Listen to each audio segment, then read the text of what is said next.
Boom! We're back. baby. We're back.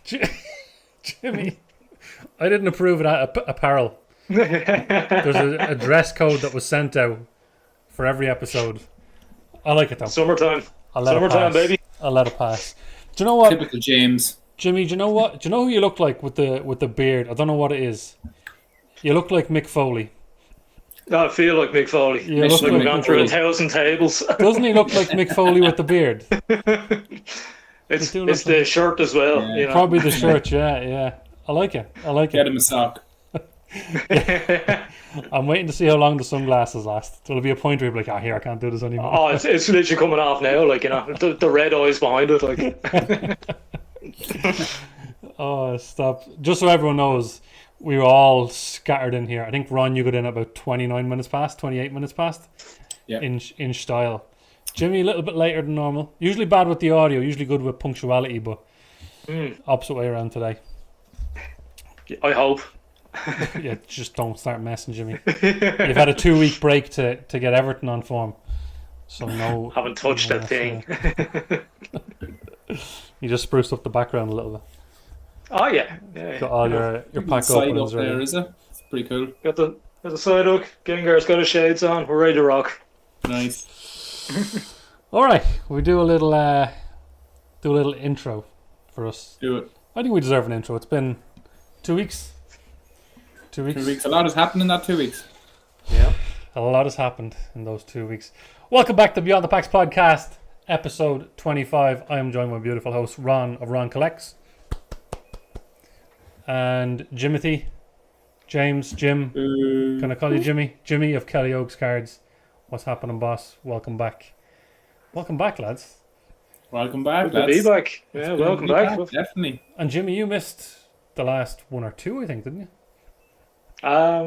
Geez, I can't remember who the last one was I was on. Danny Tag was the last one, so you weren't on that one. Yes, it wasn't on Danny's, and yeah, I think before that I was missing a few as well. Before that was just Or me card and show stuff like Busy that. I man. think, yeah. Busy man. Core Card Show, and then me and Ron just did one as well. That's right. Yeah. So we lifted your suspension, brought you back after the little 2-week break, and you're looking good. You're looking good. I like the get up today. Yeah. I'm feeling good. Beer's looking well. Will we say hello to the beautiful people in the chat? Who have we got in? We got a nice Absolutely. selection of people today. We got Poker Nation here. Aaron, what's going on? I do know there was a couple of people in early. I don't know what happens. I think their thing like moves off after a while. I don't know. But Aaron, welcome in. Andrew, Robbo, Bill, welcome in. What's going on? He's working tonight. What's happening, everyone? Thomas Gannon, how are we? Shane, we're back. We are back. What's that from? The Hangover, isn't it?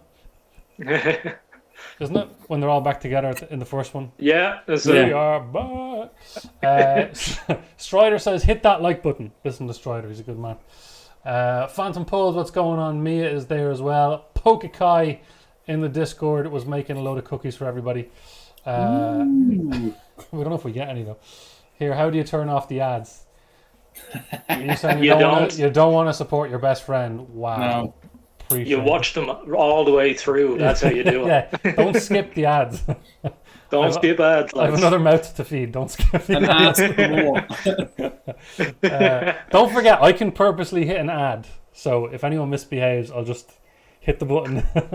I wouldn't do that. Well, you have to buy this. Who else have we got in? We've got Collectum Ireland. Emma, what's going on? Good to see you in. Phantom Pole says, 2 surprises of the day, Beyond the Packs podcast, the best surprise. And Gordon joining Barcelona. Big one. Big move. Big move. Sensitive topic with Robbo in the chat there. Oh no. Sensitive. Gary is in saying good morning. Don't know what country he's in today. The Robbo, Newcastle man, can't believe we got 75 mil from outside England. Crazy, but I'll take it. Yeah, look, when you're getting 75 mil, you're not going to stop someone going to Barcelona. Like That means they can spend some of that money now. yeah, And with exactly. the financial fair play, that helps. Exactly. Listen, it could have been. At least he didn't go to a rival. You know, he's out of the way. He's Who gone else have over we- to Rashford. Yeah, do you want Rashford? You can have him. Well, it's Gordon and Rashford either side. Oh well, Yamal. Jesus, sorry. He's playing well, Rashford, actually, I think. He's done all It right there, is. yeah. Done all right. It just shows what happens when you have a good team, a good manager as well. Mm. Brandon the Mandan, what's going on, my friend? Who else have we got? Mia says Jimmy's too cool for the heat. Dude love. Roasting. More of a dude love, yeah. Dude love. Yeah, I'll take that one. dude That's love. good, actually. I'll grow the hair out. Robbo says, any good pulls from Chaos yet? No comment. just so everyone knows, Robbo pulled the Greninja and then Carla the mod pulled the Greninja, just so everyone knows. Of course. Because that's where he's Of going course with it this, is. alright, so. I've opened 3 packs. Anything? Obviously not. A Mega Pyro, like, no, not Cold full art or hands any wrong. art, just bog standard. Cold hands wrong, huh? Yeah, cold hands, Ron. Who else we got? Cookie Guy says Jimmy went on a spiritual journey to find his audio. I'm all zen now. A lot of people go off to try and find themselves, find their soul, and Jimmy's off looking for his audio. That was quality. That's deadly. That was quality. Phantom Poles is impressed with how quick your beard grows, Jimmy. Do you use anything in it? No, just pure testosterone. That's all it is. Just 100%. Yeah. Just wake up in the morning, just tense up and an extra inch. just goes tense on. it up, and that's it. Yeah, Jeez, it grows more with hate. Collectormon is in. Howdy, folks. How are we? Let's see who else we've got in before we chat away. Aaron is in. We also have Kulchi Matt. Kulchi says the Greninjas are nice. I I was don't know why worried. Kulchi says that. Kulchi also put a Greninja. Listen, if everybody's just going to come in and start showing off their Greninjas, we're going to end. Actually, no, we're going to podcast without everybody. We'll just have a private podcast. Jimmy's like, Ninjas for days. it's good to be back. I missed the chat. I missed everybody in the chat. Yeah, it's good. Beautiful, beautiful people. We've got just over 20 people in. 10 likes. 11 people. Sort your lives out. Hit that like button. That probably includes the 2 boys. You watching it as well? Yeah. Oh God, no. Why would I watch that? Oh, I wouldn't watch that. No, you're joking. Them Better Eagles things on the to do. telly again. Here's a fun fact for everyone that you may not know. So when we finish a podcast episode, me and Ron were done with the episode. Jimmy goes back and watches the entire episode again. Yeah. I've never. Yeah. The only time I've ever watched one back is when I'm like clipping stuff. I've never. Or if I'm you like, even The pause. only thing, you know, the I only think- thing I've ever watched back is pulling the Flareon. Oh yeah, I've yeah, watched that back. that's fair.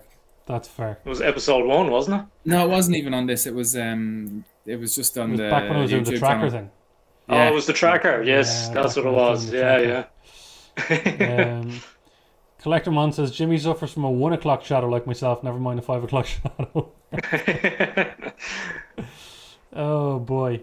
No, it's good. It's good to be back. It's good to be back. Before we talk about the reason we took a 2-week break, look at this. Look at this.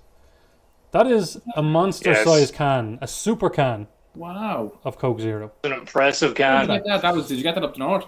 No. I think it's like a limited edition they're doing for the World Cup. Oh, deadly. Of course, the Um, Americans would have to supersize it. Yeah, pretty Yeah. much.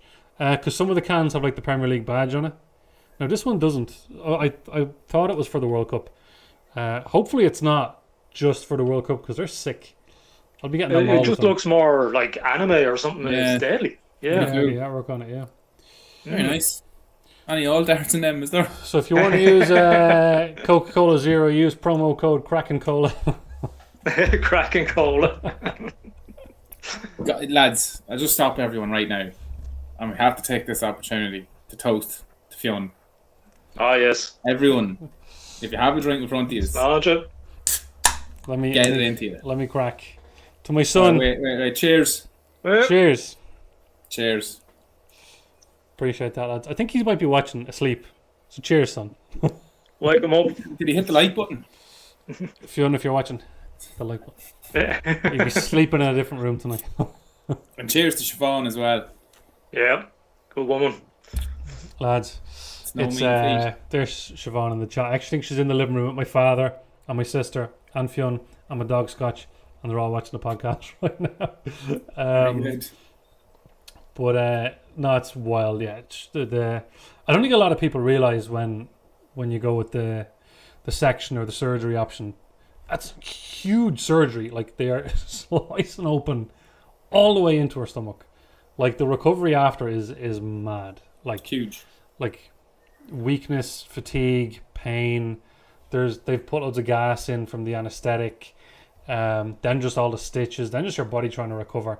Like it's a huge surgery, but it's always overshadowed obviously by the birth, which fair enough. But serious, like she's gone through Panadol like there's no tomorrow. It's wild, wild. Robbo, no, he won't make an appearance. I'm not going to bring my 2-week-old baby into the podcast. He's probably conked. But no, she's up and we got a couple of walks in, so she's Siobhan is working away, working hard. Robbo, give a shout out to my dad. I see everybody in the chat saying to Fionn, thanks guys, we appreciate that. But yeah, no, it's what a feeling, lads. What a feeling. I'd say the relief, just like, because the build up towards the end, there was a little bit of nerves. But, I mean, most you got there, like. Well, look, I mean, I think most people know our story now. I'm not going to go into all the negative stuff, but we had 4 miscarriages, so it was really hard to enjoy this one, even right up to the end, even when you're in the last few weeks and it's 90% certain that everything's going to go fine. It's still a little hard to enjoy it. And then he was actually supposed to be born 2 days ago. 3 days ago, sorry, 26th. What are we on, 29th? But she wanted high blood pressure. They brought her in for a couple of nights. They were like, we're not going to take any risks. They're coming in on the 14th. So it was wild. So he was 2 weeks yesterday. 2 weeks yesterday. Yeah, it's just been wild. It's been tiring, sleepy, but it like when you wake up to I'm not going to say anything negative because Mr. Three Children Ron over here will just cut through me. Because Ron haven't had a chance to open Pokemon, nothing. It's just been. Ron did all this a year ago. What's your baby boy Ron? He's just over a year now, is he? 13 months, yeah. 13 months. So Ron's only fresh off it. But it is, and Ron can probably join in because he's still only fresh, really. But like the sleep is losing the sleep is difficult. The newborn phase, like no, like the lack of sleep is easy when you're sitting watching them drink at 4 a.m, and you're like, it's worth it. Like, oh yeah, it's worth it. But especially the first one, kind of the second one, you're just kind of like, oh my god. Everything's so special with the first one. Yeah, do you know what it is? I don't have another one compared to, but yeah, it's mad. And look, I've quick sneak peek. I do a video coming out tomorrow, and I'll be chatting more in that. But I just want to say to everyone who's, whether it's just a quick DM, a like on the post, people who've reached out, voice notes, calls, gifts, we've been absolutely blown away by just the love that we felt from everyone. Look, Aaron dropping 20 memberships, like, and it's still coming. Aaron, why? Completely unnecessary. Thank you, Aaron. Very kind of you. Thank you. I'll make sure Fionn gets one of those memberships. I'll set him up his own YouTube account and get him one of those. But no, honestly, yeah, Gary was laughing at me a couple of nights ago when he got a message from me at 12:30. Thank you, Aaron. Thank you, I appreciate that. But yeah, no, just a thank you to everybody for. I'll show off a couple of gifts in tomorrow's videos that we've got. It's just been extremely overwhelming and heartwarming. So just a thank you to everybody before we keep chatting on.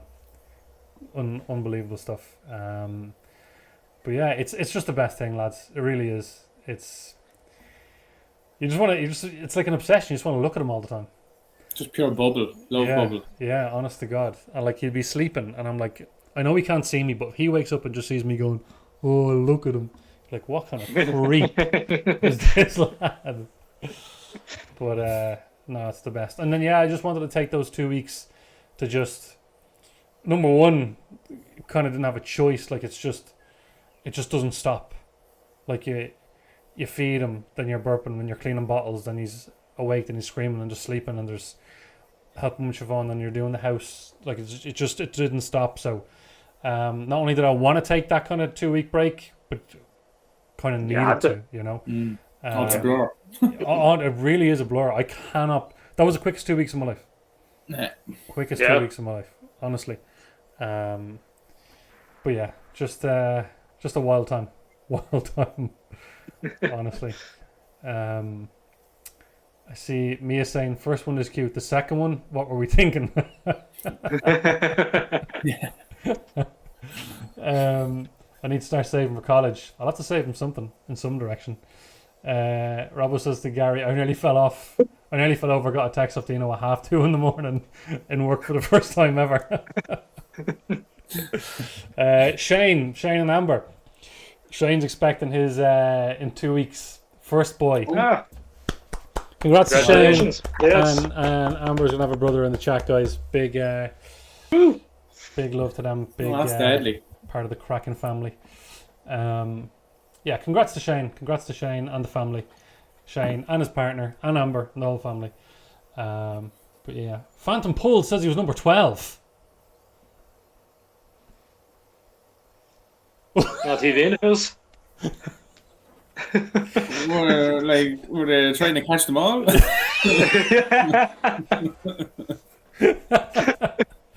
If in 10 years' time you tell us that your little brother is number 151, What Pokemon's number 12? What Pokemon's number 12? Oh, you got the first 9. Raticate, no? I was going to say Eradicate. That's wild, yeah. Is it? Like that.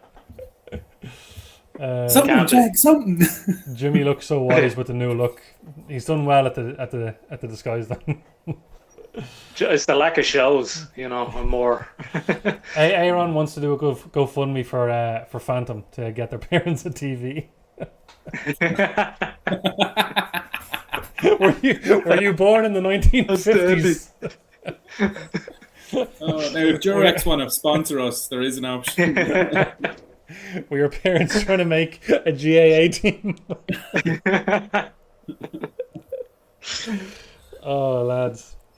I missed this. I mean, The chat's the best part. The child's great and all, don't get me wrong, but nothing beats the child. Unreal. What have you boys been up to for the last 2 weeks? Survival mode. The heat. Ryan's sleep regression, all is just mental right now. Like, just so defiant. So funny, but so defiant. Yeah. So yeah, it's been pure survival mode here now, to be honest. Tonight so far is going well, thanks be to God. Long may it last. Yeah, we'll just let everyone know that Pokemon, honestly, I haven't looked at my page, I'd say 5 times in the last 2 weeks. Really? Just haven't had a chance. But I mean, your life is fully dictated by the 3 kids. Like, you know, you just have to be ready. But when it's going well, like, you kind of have your time from 8 o'clock on, but that's just not been happening. Yeah. And it's literally hope the kids stay asleep so you can sleep. Going to work to get a break, yeah. Pretty much. Will we ask Jimmy, Mr. No Kids, what he's been up to for 2 weeks? Oh, you know what? I was just sitting out in the garden in the sun there. It was lovely, dude, you know? It's been terrible, you know, enjoying the sunshine. Website's been busy. I can't find the time to pack the orders. The Calliogs.com website. CalliogsCars.com. Unbelievable. Is there still stuff for sale up on the website, Jimmy? There's too much stuff for sale. Was there any promo codes? Yeah, if it's your first order, you can use first 10 to get 10% off. Or if you've already bought, like Ron has, What did he for your have, next, Jimmy? nothing in them. I actually sold them to him like that. What was in them? At market price. That was in them. Hey, better than nothing. For Ascended, better than nothing. Yeah. Make it hard. Yeah. There you go. You gotta get a fire lizard in there. Phantom, was that a good Jimmy impression? I thought I did all right with that one. I thought it was missed decent. I thought I did okay with that one. I missed that. When I said, I don't ask Jimmy what he was doing for the 2 weeks, I bust out a little impression. Yeah. Sitting out in the sun, dude. Did I get Yeah, that was actually. Yeah. sitting out in the sun, dude? I'm with you now. You can do voiceovers for the website now for me. I'll have to enlist your services. Yeah. Nah, but Jimmy, you enjoyed your 2 weeks, obviously. Ron, as stressed out and as sleep deprived as you were for those 2 weeks, I hope you had some joy, some fun. I did, yeah. I got to play golf once. That was nice. Very nice. Was during the heat? Yeah. Yeah. I'd say that's. I'm not a fan of golf, but I'd say being out in the sun playing golf with a couple of I'd mates. say that was hard. Just been out and it not raining is nice. Fair enough. Sure, we'll chat away. Pokemon, I suppose. Oh, that's what we're here for. No, we're all kind of out of the loop, so we'll see what happens. But look, I've got a couple of things to chat about. We've got a little stacked episode. First thing I'm going to do is a plug for me and a plug for someone else. As most people know in the Irish community, because it blew up today, that new brand, COVRD, the accessory brand, launched today. So the binders where the pages match the colours, top loaders, sleeves. By the way, on the top loaders, the cool thing about the top loaders is where's Ron gone? This is Ron's chance to get a quick nap in after all the stressful work. The top loaders don't have like a little film over them. If you're using a big brand that starts with V, I'm not going to call them out, there is like a little fine film over that kind of adds like a little grey or blue, the crystal. Anyway, Crackin'Deano 10 at checkout for your first order. Affiliate link is down below. Do all that good stuff. There's some class stuff there. That's my selfless plug. They didn't ask me to do this, but I was like, do you know what? Do it anyway. I do have a couple the products look unreal. They look slick. They look savage. They look real tight. Yeah, so premium. They're slick. Slick. Yeah. And they do perfect fit sleeves as well, which I don't know if a lot of people do, but what I do with my higher end cards is I'll perfect fit them upside down. Yeah. And then normal way into a regular sleeve so they're protected both ends. Yeah, so there's no dust. But yeah, Crackin'Deano 10, all the stuff is down in the description. Go to that stuff. It looks cool. It looks like it's going to be nice to have a big local accessory website in Ireland that you can just boom. And the prices are pretty slick too. Good pricing as well. So even better with 10% off. If you use what was that? Crackin'Deano 10 at checkout, give that a shot, see what happens. Pokekai is buying as we speak. Pokekai, you better use Crackin'Deano 10. Good to see Liam. What's going on? Good to see you in, man. So another cool thing we have for this one is boom, and I actually see Collect M is there in the chat, so this is perfect. Do you know what? I feel bad. I'm just poor Ron is just getting in the way. I'm just I'll give him some kind of. There you go, Ron. There he is. Guys, there is a card show going on in the Art Streamland Ballroom Athy in County Kildare called the Card Social. It is being organised by Collect M, who is in the chat, Collect M IRL, aka Emma, who has done a lot recently on social media. So big shout out to Emma. Emma has very kindly given us 2 tickets to give away to you guys for being part of the podcast. So huge shout out to Emma. Thank you very much for those 2 tickets. We're going to make sure that goes to someone who's going to get to the show and have a blast. So we will tell you guys later on in the episode how to win those 2 tickets. So big shout out again to Emma. Make sure Fair you're play, tuned fair play. later on, and we'll tell you how to give those. Boom! Jeez, we're stacked Flying tonight, it. lads. We're stacked tonight. Jeez, yeah. We will have a community spotlight later on. I'm not forgetting the old community spotlight. I'm sure it'll be a big whoosh onto the screen later on. Do have a little game for you. Lot going on. Yes, big up to Emma there in the chat. Big up to Collect IRL in the chat. Shortly after the stream, I'll put all the information down in the description where you can get tickets and all that kind of stuff. But yeah, right. Next, ace grading. Ace grading. What? Who said that? Who said ace grading? ace? Who said ace I've been grading? Who's hearing there, little Randolph? whispers about it, but I don't know the full crack. Look, Dino. ace. Do you know what's funny is every time we have a chat about grading and ace comes up, I was like, oh, I don't really know. I'm not too fond of it. Now I don't want to say too many bad things because I look like I'm just a big hater, but it's an interesting one, and this is going to be interesting because I haven't followed the story too in depth. Ron is just clueless, and Jimmy probably a bit more aware than I am. Pokebrand says, "Oh, I'll skip this." Yeah, Vietnam flashbacks for Bran. Yeah. Look, so I don't I don't know what's going on. So to just chat about it. We're not here to attack anything or anyone. We're not here to judge. No, we're just here We to. do a lot of things in this podcast, but we do not judge. We don't judge. We just wait till we go into the little room after, and then we. I live judge like hell, yeah.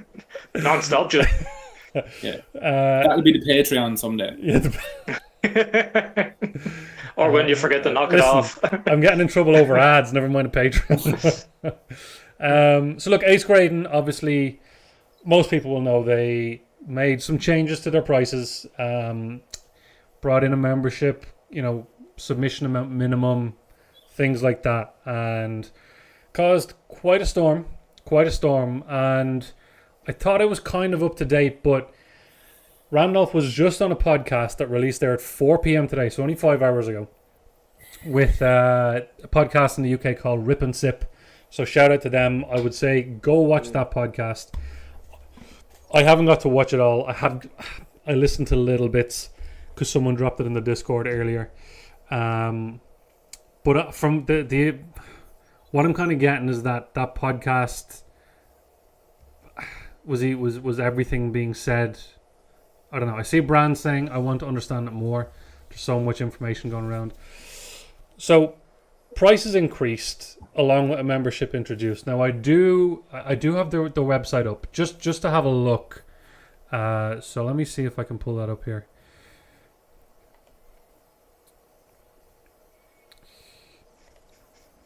Okay. So let's have a look at what their pricing was. Because this change is effective 1st of June. So they had a basic at £12, standard at 15, Premier at 18, Ultra 25, luxury at 50, and you can see there no mention of membership. Okay. Now, 1st of June, what we're going to see is, if we just skip this first section here for a second, shoot down here, the basic has gone from 12 to 18. Okay. Yikes. And we're also seeing, I believe, there an increase in. Someone will have to correct me in the turnaround time as well. I'm a bit lost on the turnaround time. Turnaround looks lower. It looks actually, yeah, it is lower. So it's now 18 instead of 12. The standard has gone from 15 to 25, and the Premier has gone from 18 to 32. Now I think that basic is like a 55% increase. I think that's what I saw floating around earlier. But one of the big things here is this membership. So you'll see with the membership, the core is £12 with an estimated 95 business day turnaround. Yeah, the turnaround is huge. This is pretty Massive. I'd forget I have cards out. Yeah. I'd forget I have cards out. But apparently the idea of the membership is it's £199 for the year. It's £199 for the year. But after 14 days, you get £100 in credit back. So essentially, it's £99. Right. Yeah. And apparently, after this is Randy's words, after you submit at least 17 cards, the membership will have paid for itself. Look, I haven't dived into it in too much detail, but it's pretty much all over social media right now. He has addressed it in his own video, and then he spoke about it on the podcast. Apparently, the membership is for your out-and-out collectors who are going to be, regularly making submissions. Mm-hmm. And I realize I'm making hand gestures and no one can see me. But for those who are making, ongoing... are regular graders, and then the basic is more for those people that are just doing like the odd flip here and there. Jimmy, you might be a little more tuned in than I was. Any thoughts? Any thoughts? Because I do know it's pretty heated at the moment. Yeah, he's trying to make it that it's going to benefit the people who are going to be submitting constantly. So he's kind of almost putting out the people that are just going to do one and done. Which I get it. It's a membership. You want to get people return business. Yeah. And I feel like he is pushing so much on, after you're 17, the membership's paid for and all this goodness. But at the end of the day, the price has gone up and the turnaround time's gone up. So, I do see it there that it says the turnaround time is going to be shorter, but you know yourself, he's literally creating more memberships, which means there's more cards going in. Does he have, the kind of the background there now with him to handle more going at? Because every couple of months he's closing it off.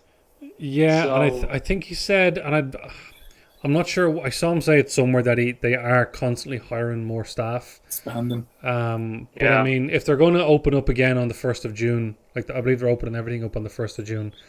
How long is it going to be until the whole thing is flooded again? Yeah. I don't know. I wasn't very prepared for this because, again, I don't know what he said really in that podcast earlier on today. I do suggest, maybe go have a look at it. Again, the podcast is called Rip and Sip. One thing I do like personally is that they removed minimums. So I think it was a 10 card minimum for basic. Am I right? It was a 10 card minimum for basic. I think it was, which is like £120 before you've even shipped or done anything. Exactly. And then whatever it was, 70 day turnaround, I think it was. Like you said, you'd forget you have cards out there. Yeah. And if they, I'd love to know what the affiliates think. Anyone that has a code with them, are they going to see bigger kind of orders going in, or is it now going to be smaller orders, or I don't know. It's a tough one. I hope nobody gets put out. Yeah. Is this the grading standard with them staying the same? Yeah, so I did catch that in the podcast. So one thing I have an issue with, not just with Ace, but any grading service that does it, I don't think centering at 60/40 should qualify as a 10. No, he was asked about it, and he's from my understanding, it doesn't look like they have any intention of changing that soon. Because his claim was that when they came along and set their standards to that was industry standard. He claimed that PSA was at that standard. They were. And PSA have now changed to 45/55. That's just me personally. I don't get the 60/40 thing. I would hate to have I think it's too much leeway. A 10 and look at it and see it drastically off-centered. To me, that just feels weird. I don't know. I see the chat is going pretty wild already. I know that some people were saying that they should make the color match label just an automatic thing first, because that is kind of what his business is built on. If you submit to Ace, you usually go for a color match label. So they're saying if you add that into just every tier and it's just automatically done, maybe that'll appease people. So he said that, well, on the website it says label pricing will remain unchanged across all service levels. But what you're saying, Jimmy, is that he should have the ACE label standard. Yeah, maybe a cheaper option for a... Maybe a cheaper option, yeah. And then if you want the premium label. You know, maybe do something like that. Give something back a little bit more. But that's me. I know, Dino, you don't like the label. On some cards. Some cards it works well. I hate when there's like a Pikachu and they just take the tree in the background and extend the tree. I don't know. I just feel like that's a little lazy. Don't get me wrong. There's some cards that look very well with the label, but for me, I personally would like the uniformity of the label. You know what I mean? If I've got a load of 10s, I would like the label all to be the same. That's just me. For me, the only reason at the moment I wouldn't go ace, and it's just the 60-40 thing bugs me, and I prefer the uniformity of the labels. You prefer a good Beckett 9.5? I hate the 0.5. Loves them. Fun, right? This is a fun fact. I don't know if anybody knows this about me. I have 0 graded cards in my collection. I have no graded cards in my collection. I've never been fully sold. I tried Beckett for a while because they were in Europe, and I do like their slab, but the 0.5 killed me. But no one is selling me right now. If tag becomes very accessible, I'd like to try tag because, you know, that should just be purely factual.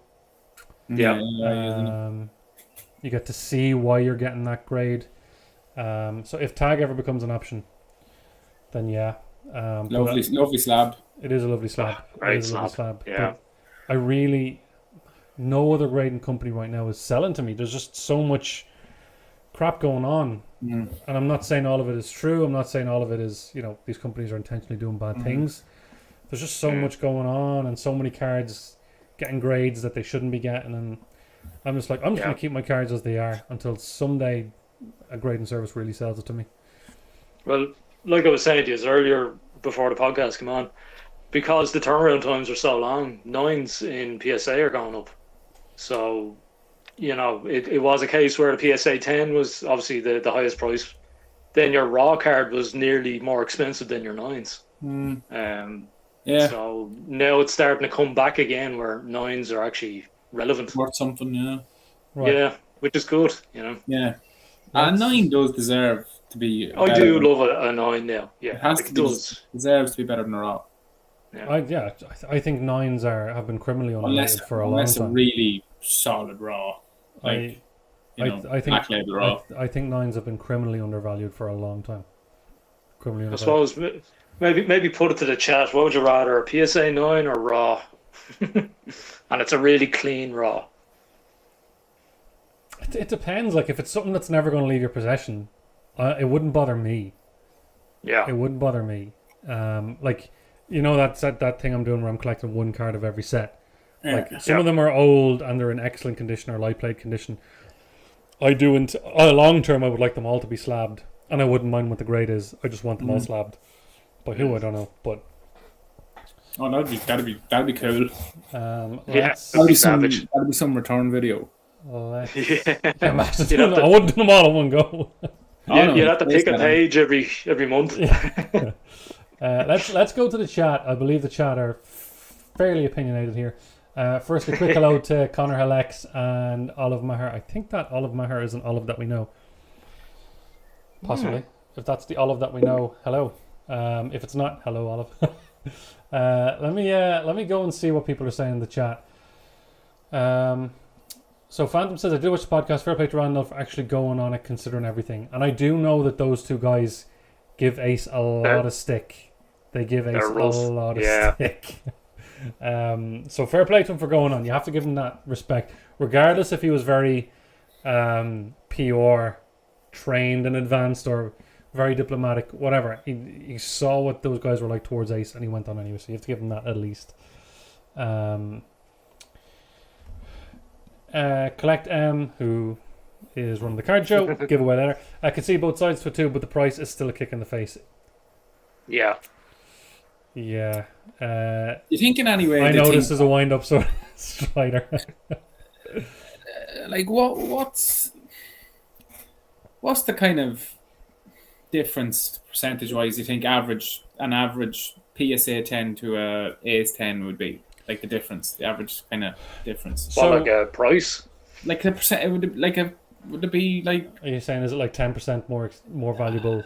Is that what you're Yeah. saying? What are you asking? So here's the fun thing, right? And I did for a while watch a couple of Randy's vendor POVs when he went to the States, right? And around that time, and I think it's still the thing is that people were saying, oh, you know, a PSA 9 should get an Ace 10 because Ace are so generous with their grading standards. So I think people were saying that an Ace 10 is roughly the same as a PSA 9 or just a little more. But in that podcast, I just kind of had it on while I was going around the house doing things. I think Randy now believes that Ace 10s in the UK are starting to match PSA 10s for value. I don't know if anybody else is deep into the market and can give a better opinion on that. I think that's what he said. Okay, I just think that is the price hike a way to try and get them a better value, like a better value on them. There was people in my Discord that have a theory that he's trying to increase Value of drive them. up the price of Ace Labs. But with a 60-40, yeah. It's trying to prestige the business. yeah, it is. See, he's already got it's. Yeah, He's still it's like your gonna do golf well. courses. He's You still know, going to do well. the more you charge for your game of golf, the higher the prestige of the golf course goes. So, you know, True. Yeah. maybe he's thinking the same thing with grading slabs. Let's see.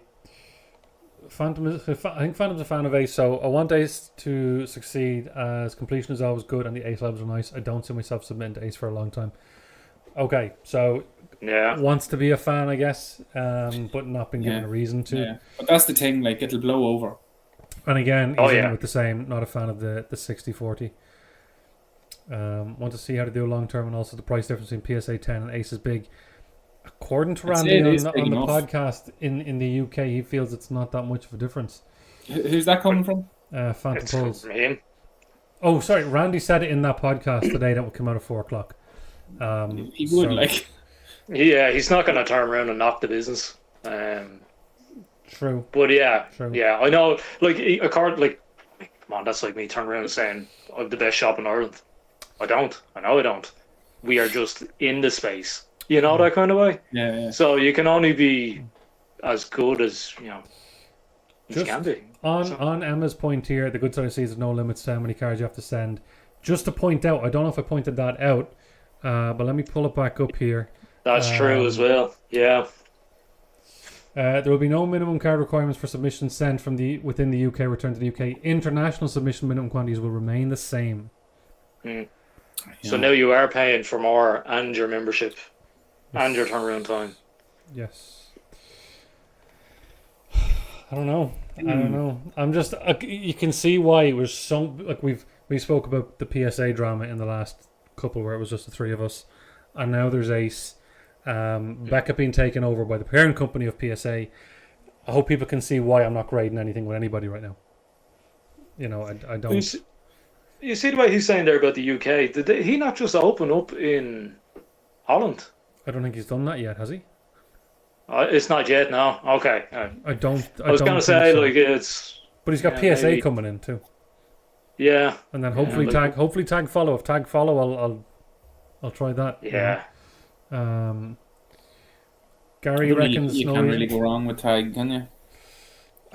It's flawless, really. Yeah. Here's the thing, though. There's another AI grading company, AGS, and I'm sure there's a couple more I don't know of. If we see the exact same standards between tag and AGS, to me that's what we want to see. Whereas if they're both using AI but they've set their AI systems to be different standards, then I'm going to be like, oh, so we still can't get. Yeah. You know, I would hope that the AI companies are using the exact same standards. Like then it's just going to be a point of who is the nicest slab. Just who is the nicest slab. Wouldn't that be an ideal world, you know? Yeah. And who's cheaper? Yeah, who's a cheaper service, who's got a nicer slab, who do I prefer? And then we don't have to do this whole worry about this whole monopoly, this whole drama and whatever. But Gary reckons leaves no reason to grade with Ace if the turnaround times are higher. Let's see. Okay, so Emma sent 10 cards on the Ultra, which is 7 days, 3 weeks ago. They were sitting in assembly, which I assume is a status, for 2 weeks. Only got shipped back today. So 3 weeks, which should be a 7-day turnaround. Even if it's 7 business days, that's still only, a week and a half, just under. But I don't know. We've got a bit of a kick in the stones. Connor and the people definitely just love to hate on Ace. BGS EU only offer 2 tiers, and the cheaper tiers is 23, has a 75 business day turnaround, and it has been sold out for ages. That's true. Even with their basic going up to £18, which is what, maybe €20, €21. They're still on the cheaper side. It's just when you look at the price jump from 12 to 18, it's and then you put the percentage of 50 or 55% beside that. It does look extortionate, but when you compare it to Beckett, it is, plus insurance, plus shipping. Beckett's also way more globally recognized. That's true. Yeah, that was going to be the kind of like Ron saying, how much is PSA to Ace? Like, what's Beckett to Ace? I don't know. Well, that's another. And especially Beckett with their black label, it's their personal draw. How much do you want a black label? You know what? I think we're going to see, because I know Connor here was saying that PSA have closed lower tiers and have a 10 million backlog, which is disgusting. But I think we're starting to see the majority of the big. I believe Tag have had to close as well, because just volume, If Ace now changed to 55-45, it would tank all Ole slabs and Randy sitting on poses. Big time. That's the thing as well. And they kind of have to stick to it. I think he said that, or maybe I read a comment somewhere that the effect it would have on all, because then I don't know, I assume there's a cert number on the slabs, and then you're going to have vendors saying, oh, that's an old cert, therefore it's not as high standard, I can't give you the same price. That would open up a whole kind something like that with PSA though, didn't they change? Did they change their standards? There was a certain cert number, I don't know the cert number, maybe someone in the chat does, but it's just the whole grading thing is just wild. There is something out there as well with another grading company, and I can't think of who they are, but it's the blue label that they have on the top. It's like C something CGS or something like that. Oh yeah. But they have a thing where if it's an old cert and it's a 9.5, it's changed to a 10. I think when they do a crossover with PSA or something like that, it goes from that to the 10. Right. Something mad like that. I must look into it again, but it keeps popping up on my feed every now and again. And I'm like, I must have a look. There's a lot of opinions in the chat. I won't be able to grab all of them, but I'll try to grab a few more. Let me see. Grab them all. Fill the hours. Okay. Just move for a second. Just excuse me for a moment. I'll be back soon. Take your time. So Emma says, I have no idea what the 60-40 thing even is. So Emma, I don't know if you mean like you actually don't know what they're referring to, or if you just think it's bizarre. But if you don't know what they're referring to, and I suppose for anybody else who doesn't know what they're referring to, if I pull up a card here right now, so the centering on your card, you can, obviously the grey borders, you're looking for how equal are the borders on every side, right? And basically 60-40 is saying that, let's say we take the left border and the right border, that this is 60% and this is 40%, is basically what they're saying, that the left can be wider than the right. Now, in my opinion, I think if it's going to be a 10, it should be no more than 55-45, and even at that, I think it's a bit of a push. But Ace let it have 60% wider and 40. That's basically what that means. Hope I explained that okay to you. Yeah, like that's the Becca one. I don't know if I can get that where it's visible. Was that centering 9.5 on the subgrades? Yeah. So that's literally everything else was 10s and centering was 9.5. Have you been able to see that 9.5? Can you, if you stare at the, can you see where it is? I mean, it looks perfect to me, but again, there must be something in there. Yeah. You know? But if I got the grade tool over it, I'd imagine, because the grade tool has the graph on it. Yeah. And you can line it up on your cards, and it'll show that maybe it might be a little bit left and a little bit right. Tag closer services too. Yeah, I'm not surprised. Okay, so that's a good point. Centering is the one thing you can't control. So I kind of see where they're coming from. So yeah, like if the card gets damaged, that's on you. If the card gets scratched, that's on you. Dinks, all that kind of stuff is on you. But centering is not your fault. No, that's factory. Yeah. But they're not necessarily saying we're grading how you treated the card. We are just grading that item. Do you know what I mean? Like, and that's where it should be. Yeah. Yeah. And that centering could also be the back either. You know, it doesn't tell you whether the centering is off by 0.5 on the front or the back. Yeah. So yeah, I know the back is usually 65, 35 in the back. Right. I don't know why I clicked on it. I just had to click on it. Yeah. That Yu-Gi-Oh! Over art that he put up the other day was deadly. Yeah, it was nice. Yeah, was that's nice. sick. Yeah. We'll scan through a couple more of the ace. Unbelievable. I bought a couple of Ears Thomas coming in with the buying a few nines for the PC because we're dirt cheap, and now they're all going up. Yep, there you go. Living the dream. Okay, it is. I don't know if you feel it. Okay, we got a full name being here Ollie now, and but Olive. Pokey Olive. Poke Olive. What's happening? Say hi to Ollie. Crackin'Deano 10 and check out. Message in there, was it? What? What's happening? Crackin'Deano 10 and check out. She's just checking in to make sure I'm saying that. Yeah. That's it, yeah. Good to see you, Olive. Can we You have the Crackin'Deano 11 after Can we this. stop saying we like it raw, Granny?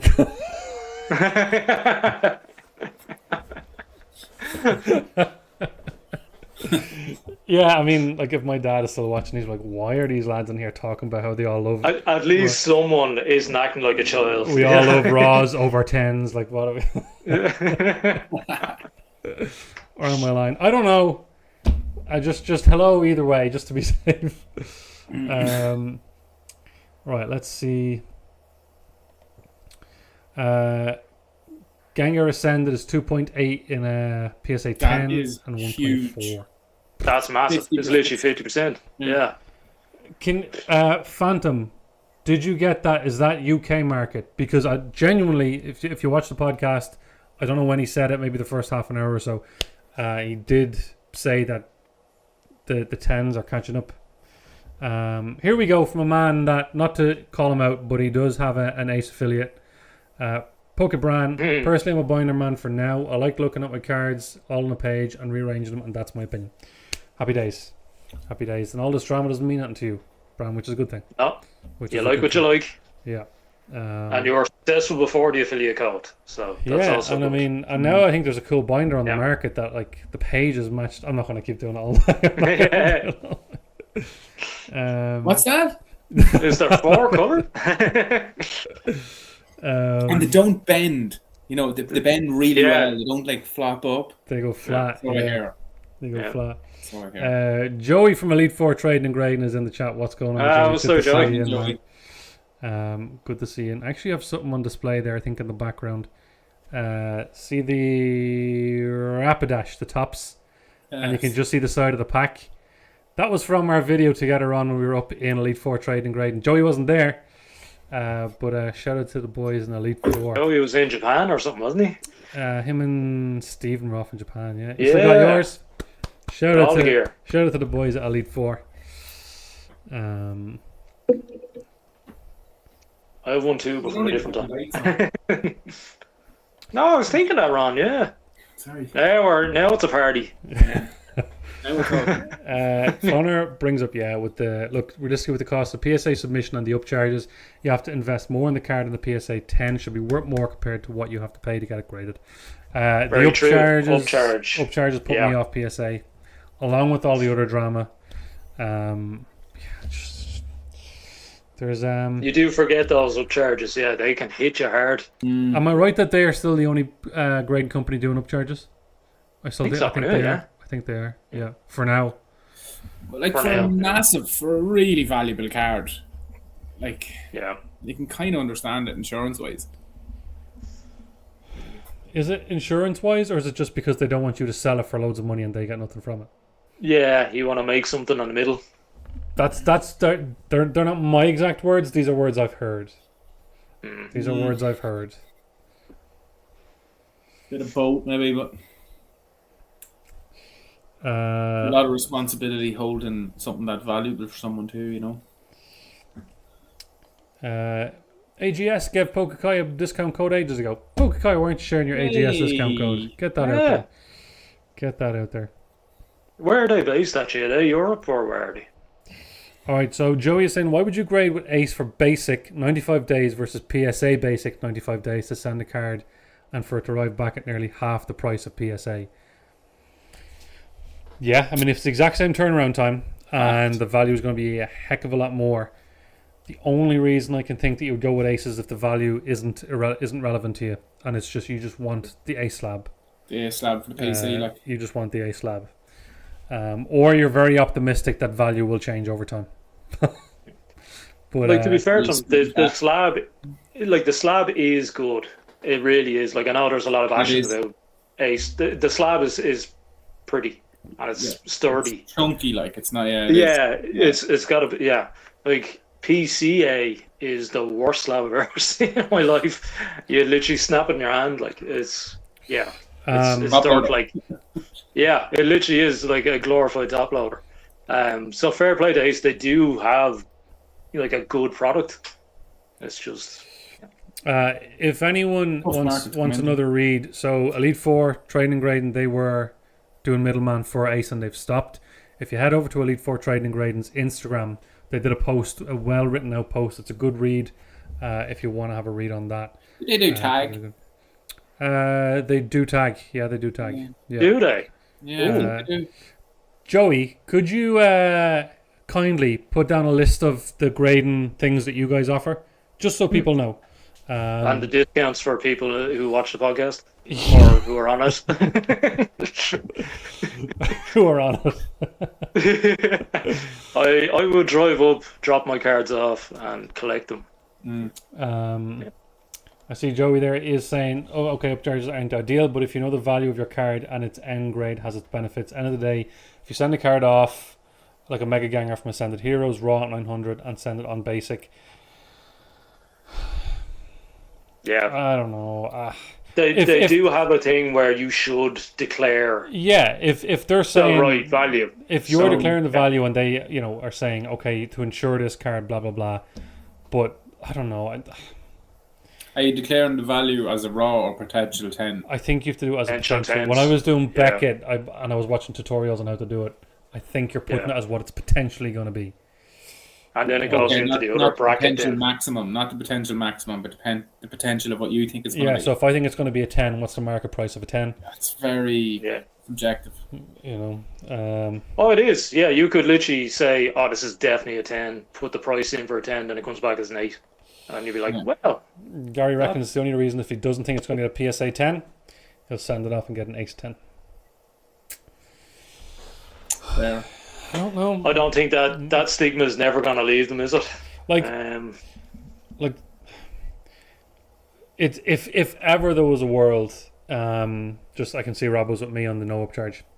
Yeah, I don't know. Look, again, opinions. I just feel like, charge us for the service, charge us the insurance. Yeah. And that's it. Okay. So Elite Four Grading and Trading, tag is on pause. They do Archazon, Get Graded, PSA, Regular Express. Waiting on AGS partnership for cheaper custom slabs and Aura potentially.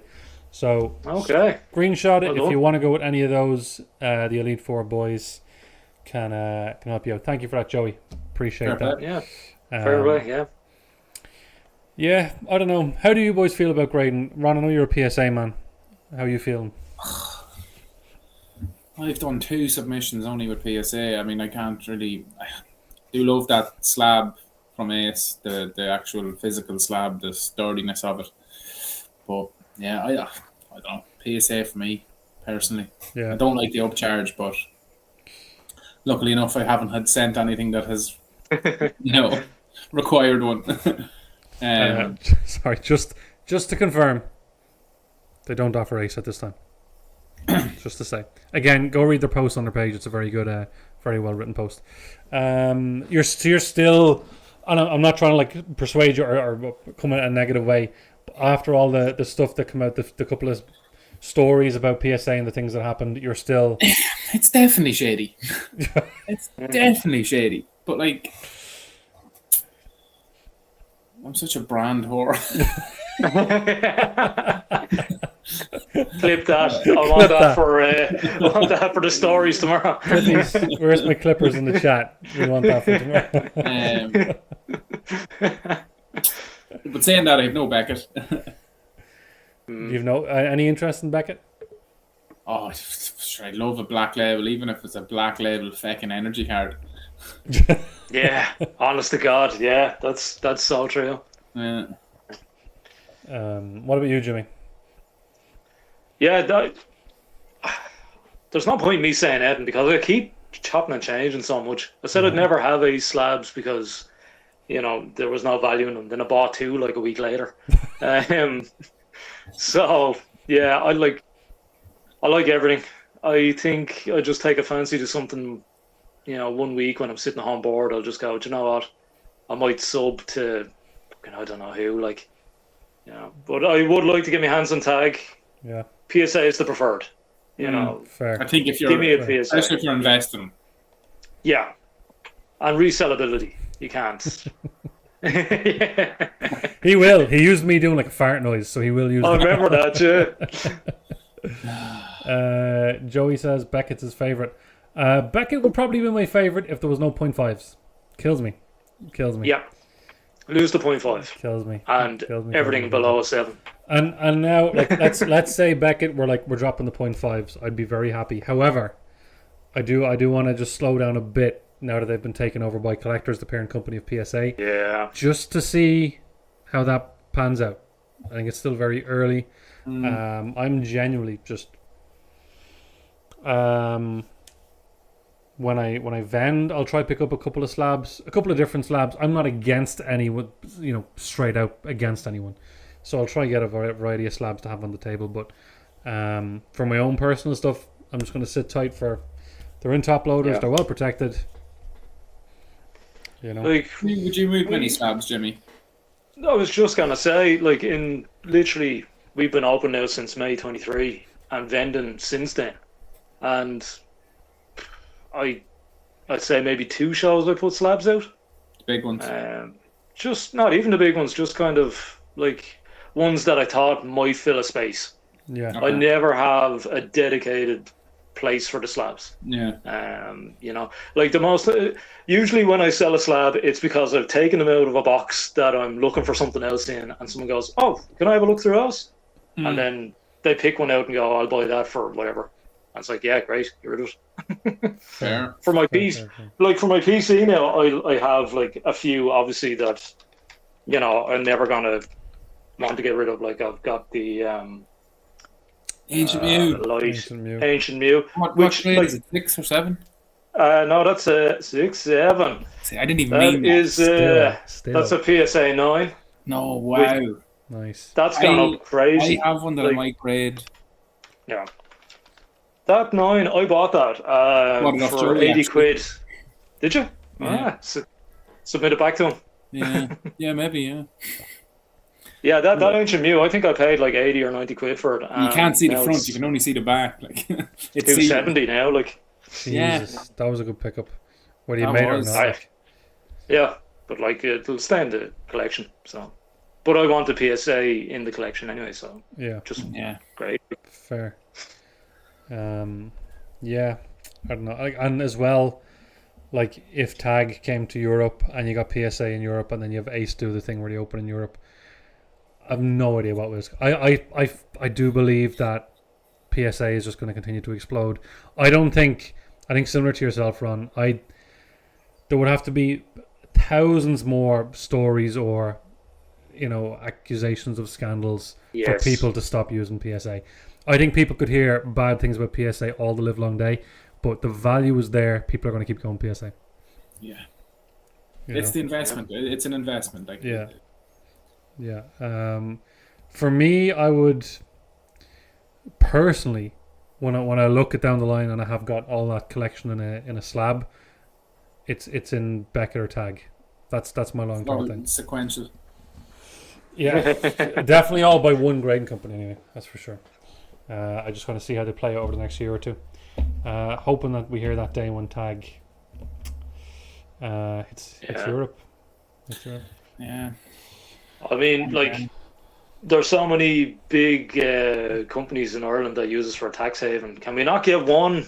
Can we not get one high-end grading company just to set up down in Cork? Yeah, can we get a couple of grading companies going in Ireland, please? Come on. If you're listening, there now. Yeah. Who's taking the initiative here? Code Beyond the Packs 15 of your first 10 submissions. Someone get out there. Someone get the finger out. Get an Irish grading company. Don't know how well it'll do when PSA come, but still, it's all about getting the Irish flag going. I see a couple of boys, Joey in there, and Gary agreeing that PSA are just so big that they can weather a couple of storms. So, too big to fail. Yeah. Honestly, and not even on the Pokemon side. Like you literally look at the sports memorabilia, like baseball, NFL, all that kind of stuff. The longevity and the history is there.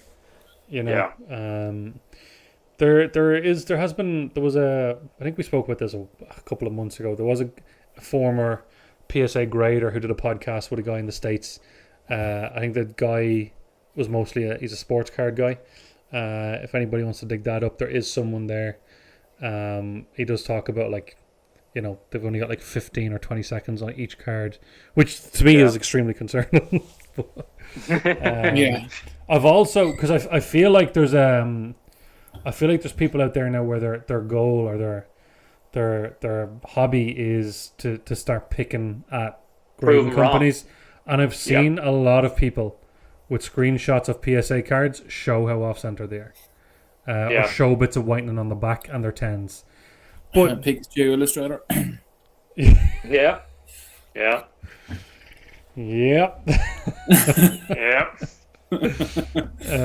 Pot of gold grading coming soon. PLG. All right, we move on to something a bit more positive than trying not to slander companies. How do you boys? We don't judge, right? We're not judging anybody. We don't judge nobody. We're trying to be very diplomatic here. We do something a little positive for the community. What do you think? For the great or good? What did you crack there, Jim? The great or good. What did you crack? Look at that. Heineken Zero. Yeah. Oh yeah. Cheers, boys. Cheers to grading. Cheers to pot of gold grading. Cheers to him. Yeah. Right, let's do something positive. Are we ready for? Dun, dun, dun. Oh, I know what's coming. Are you ready? I actually need to fix the volume on this. So if you've got headphones on or you're in like a quiet room, put the volume all the way up. Just to make sure you hear it. So just put your volume all the way up. I need to fix it so it works better. So take that. Ron, couple you seconds, don't do it. Don't wake the kids. It is time for Community Spotlight, baby. It's back. We're back. The spotlight is back. And in case you missed it, it's Community Spotlight. Yeah, we got to bring it back. Got to keep going. We got to keep going. Poker Brand says, I love this part. That's because Bran was the star of the show already. Yes. We got to keep the Community Spotlight going. Today we have one which I think is Poker Kai said went on high volume and got blown backwards. We've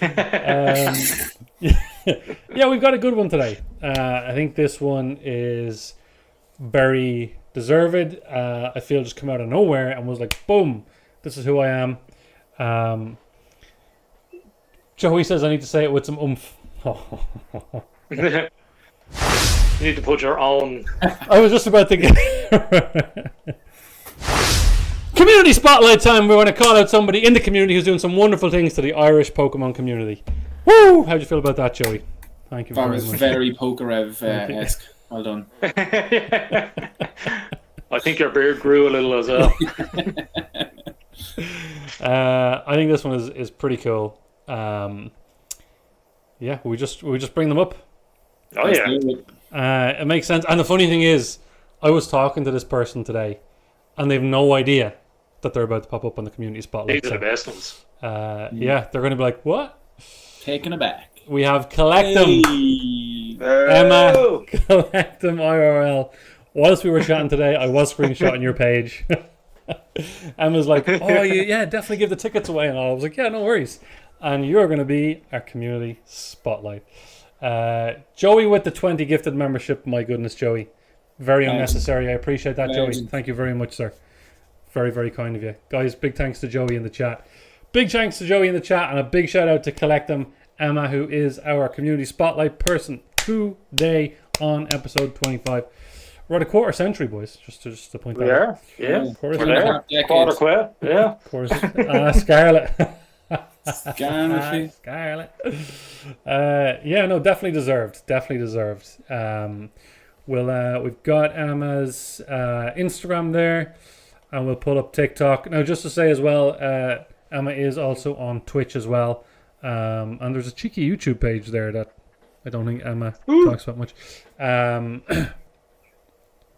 But yeah, thank you again, Joey. That's very... I'm all blown away by that membership. Joey, thank you. I appreciate that, man. Yeah, no, Emma definitely deserves it. So yeah, guys, look, we'll quickly mention again before we go into it. This card show. Let me drop that off. The card social in Athy, County Kildare, July 18th is run, held, hosted, organised by Emma. Emma told me she's working on it behind the scenes for a while now. Fair play. It looks like it's going to be a awesome. blast. It looks like it's going to be a blast. I know vendor tables are going, so if you want to vend, get that sorted. Tickets are on Eventbrite. After the stream, all of Emma's details and links and everything will be below TikTok, Instagram. I even love that tagline. Like, that's just, don't just collect, be part of it. Yeah, that's deadly. Absolutely. Very good. So, very professional. Emma, I did have you chosen before you even offered the tickets, which was wild that you reached out to offer those tickets. But yeah, look, Emma does a lot more things other than the card show that is going to be happening. If you want to keep an eye on like restocks and where you can get stuff, Smith's restocks, other toy shop restocks, follow Emma, because I feel like Emma's become a source for a lot of people now on when restocks are hitting. She must be in the know. Constantly just dropping little videos on, hey, just so you know, restock here, restock there. There you go, Smith's new set announcements. She's like a little news center, like a little Irish poker beach. Yeah, honestly. So I feel like nearly 1,000 followers on TikTok. If you're not following Emma on TikTok, wow, go get her to 1,000. Get her over 1,000. Get her to 1,000. And Instagram too. No, I think Emma's done for me. I feel like Emma just popped onto the scene. I'm not big on TikTok, so I was probably on TikTok for a while, but definitely on Instagram was just like, boom, I'm here. I'm Emma. Come check me out. Twitch as well. I actually caught her Twitch live one night. I think it was the first time I ever saw her do anything. But yeah, I think definitely somebody should go follow. Also does, vlogs of like pop-up events, going to stores, does card shows as well, does little challenges and stuff. So absolutely very good, more than well deserved. And just a bit of information on the card show. Emma is buzzing to finally announce the card social is coming to Athy on July 18th. The goal has always been simple: create a fun, welcoming event that brings together collectors, vendors, creators, and the wider trading card community for a brilliant day out. We've got some fantastic vendors already confirmed, more announcements on the way, and plenty planned between now and then. Or now in July. Tickets on sale on Eventbrite in Kildare.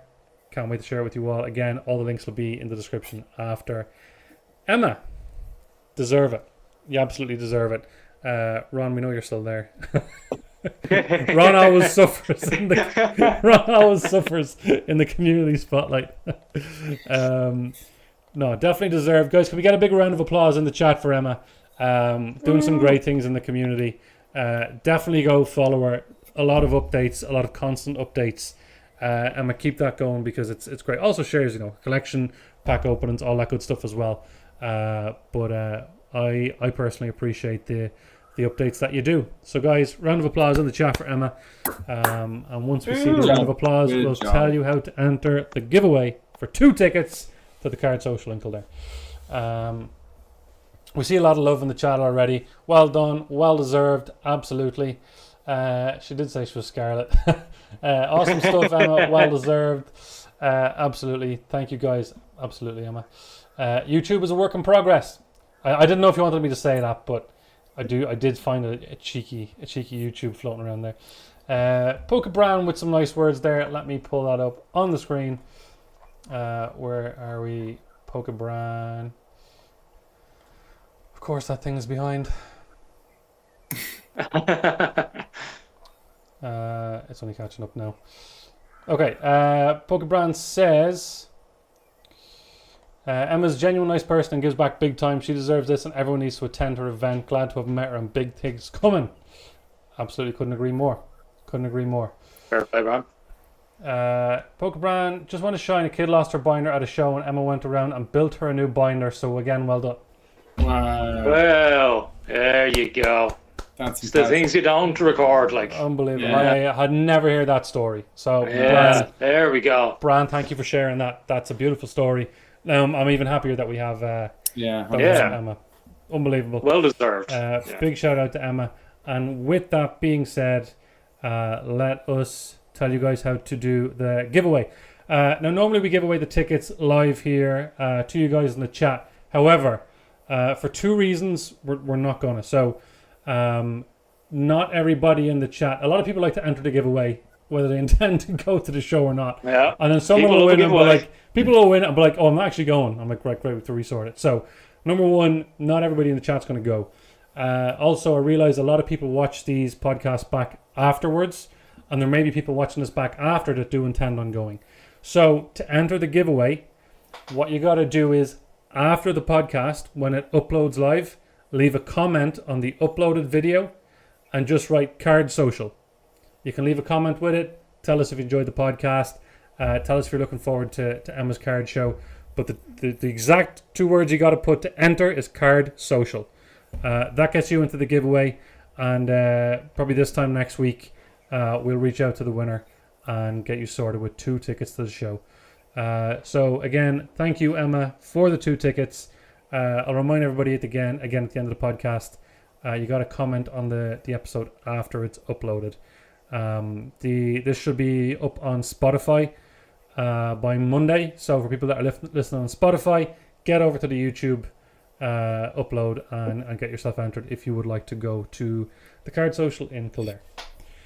Woo! You're such a pro, Dean. Yeah. I was just mesmerised there. I was like, oh, this lad. I don't script a thing. There was a couple of videos back in the day when I'd done out little scripts and I just could not do it. Just couldn't do it. I just have to wing just it. the papers, just reading it. Like. Today I will open some 151. That I bought for €10. Remember those days? Do I what? Honestly. That's another thing we need to talk about, the price of things. No, because we'll go back into a depression. We're not talking about the price of things. So we're just going to No, the prices are amazing. Yeah, if you're buying off Kelly Oak's cards, they're amazing. Prices are unreal, lads. Yeah. BPT 10, say nothing. Lads, speaking of card shows, bet you can't count on 2 hands how many card shows are coming up in the country this year. Man, I feel like every time I turn down. I feel like every time we come on, there's like 10 more. That's an exaggeration, but they're just constantly popping up. It's not a bad I don't think it's a bad thing. I think the amount of more shows that we're seeing, both from a vendor point of view and a customer point of view. Let's take 3 years ago, for example. You had the Ireland card show, the Dublin card show, and 1 or 2 other little things maybe. Pop-up. Your year. I don't even think pop-ups are around. I don't think so. So 3 years ago, you wanted to get to a show, you had 2 opportunities in a year. You had to get to those. Now you can pick and choose. You can build out your own calendar. You can be like, that one works for me, that one doesn't, that one's close, that one's not. And you don't have the FOMO of, oh my god, if I don't get to the big one, I'm missing out again for a year. So I like it. I think the more to pop up, the better. I don't think it's. I think we're slowly catching up on the US. I think even the UK has a lot more than us. But I think we're getting to the point now where you can just go whenever you want. You don't have to worry about missing out on things. You don't have to worry about, not getting to them. So I don't know how you boys feel about it, but I like seeing it. I actually do. I don't know. Well, you've how many have you signed on for now? I know you're on for one anyway already. For vending? Yeah. So I've been approved for 2 for vending. 2. Okay. So there'll probably be announcements and bigger announcements coming along, but just to give you all a little cheeky Beyond the Packs preview. We love an exclusive. My first show that I will be vending at is the Irish Card Market in Dunleary on the 22nd of August. Woo! Yo. Get your tickets. Come up and say hello. Buy my stuff. Actually, I don't even care. All this stuff. I don't even care if no one buys. I can't wait. I'm buzzing for it. So, Irish Card Market is where I'll be vending for the first time. I have, with great respect and very kind offers from some people, I have been offered. Some people have reached out and asked if I wanted to vend at a couple of shows beforehand. But August is the timeline I've worked on. It's allowing me to work to where I want to get to. So, that is my first one. And then I've also booked in for Emerald in October. So they're the 2 I'm definitely doing. Yes. Irish Card Market is going to be my first. Hopefully there might be a few in between them, seeing how the first one goes. But I'm looking forward to it. That's exciting. Can't wait. Ron, when's your first one? Irish Card Market? Kelly's Card Table? Yeah. We'll be pulling. I'll have him by one arm, you'll have him by the other arm. Get on my table, I would mind trying it once, at least. Maybe not for myself, but to help out, just for the crack, just to see what it's like. Yeah. Well, there's always room on the table, and you can even bring some of your own stuff. I don't mind. Yeah, I don't know. I've kind of been thinking lately, like I'd like to be on the other side of the table just to see what it was like. I'd say it would be nice to jump in behind like Jimmy's table, so you can just drop the responsibility whenever. I'm like, nah, this is too much, Mats. Good luck. I'm done. Sorry, guys, just to point out, just a quick back step. Emma says she will have a few offers for followers and all over the weekend, so keep an eye. Follow if you're not already. Keep an eye. Also, just to point out, as I said, Kai says I'm approved. Kai's in Limerick in October, so I appreciate that, Kai. I'm still waiting on the invite. When you own your own YouTube channel, you'll probably. That's it. Do you know what though? That's a big thing that I've noticed, and like, not saying that I've been around, but like since kind of the Irish scene has gotten bigger. Like it used to be a case where you went begging for shows. Now the shows are coming after you. And but it's not even like because we're anything big or special. Like it's just they're crying out for vendors. As many vendors as there are, there's as many shows. Yeah, it feels like the more and more that's coming up. I mean, there's only so much stock. Absolutely, but that stock that's sold to customers, 90% of it is sold back to vendors at another point. Just getting regurgitated, like. And there's more vendors popping up as well. Yeah, so the more and vendors selling to vendors. Yeah. Like most of the shows, it does literally go vendor to vendor. And I think, Jimmy, you mentioned that shows are now reaching out to vendors. I think especially with news shows.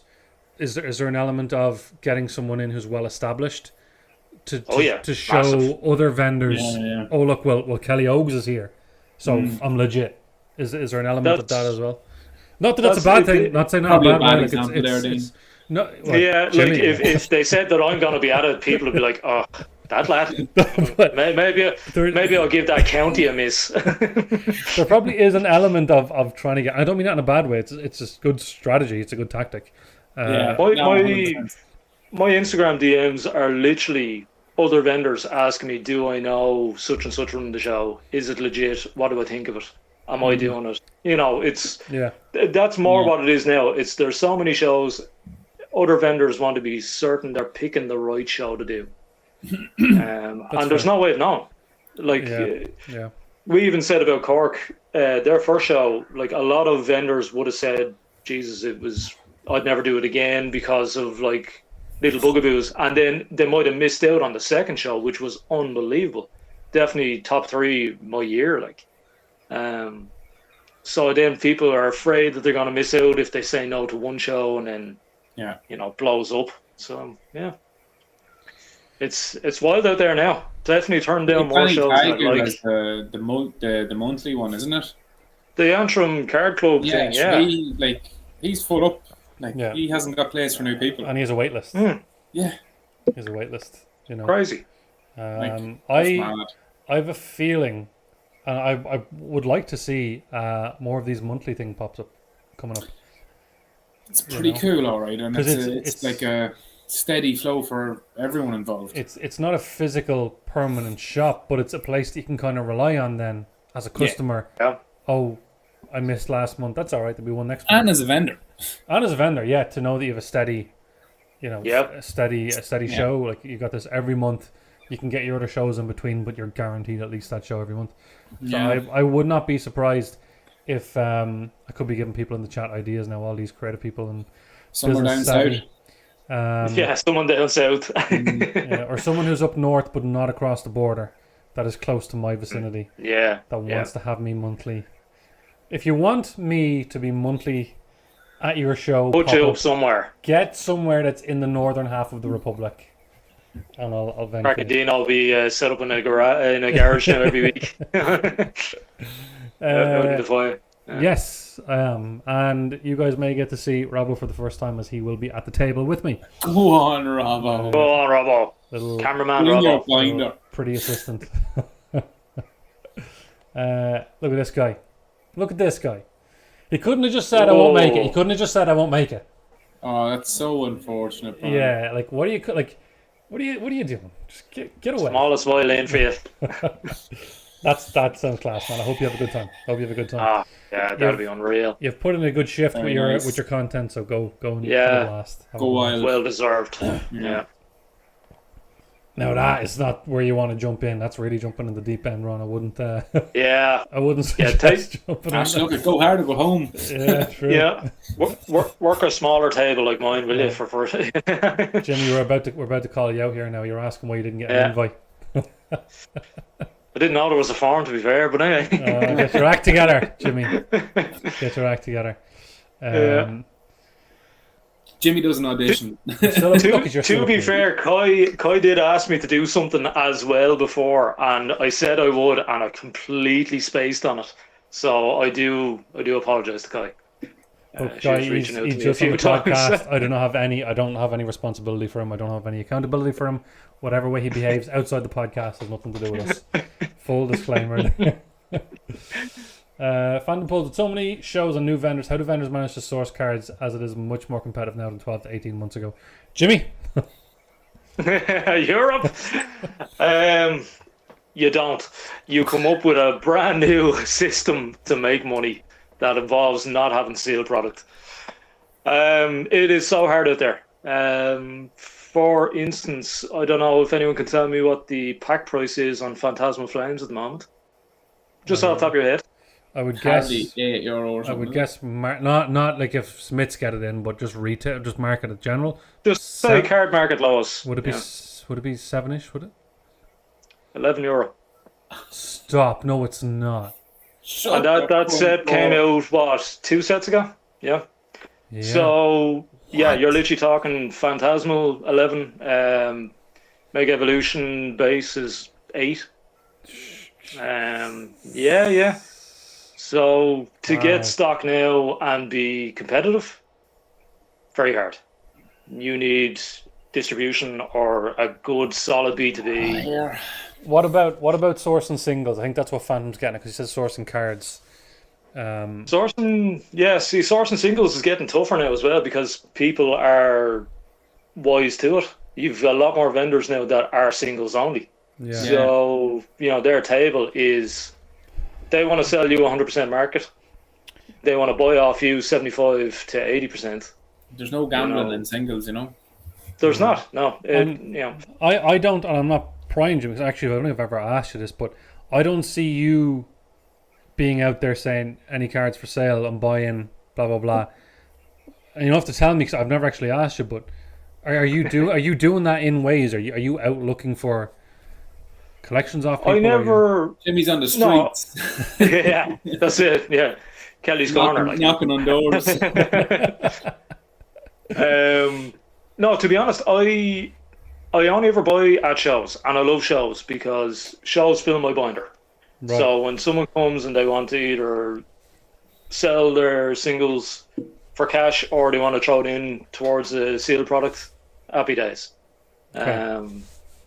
But I never go out of my way to get stuff like that.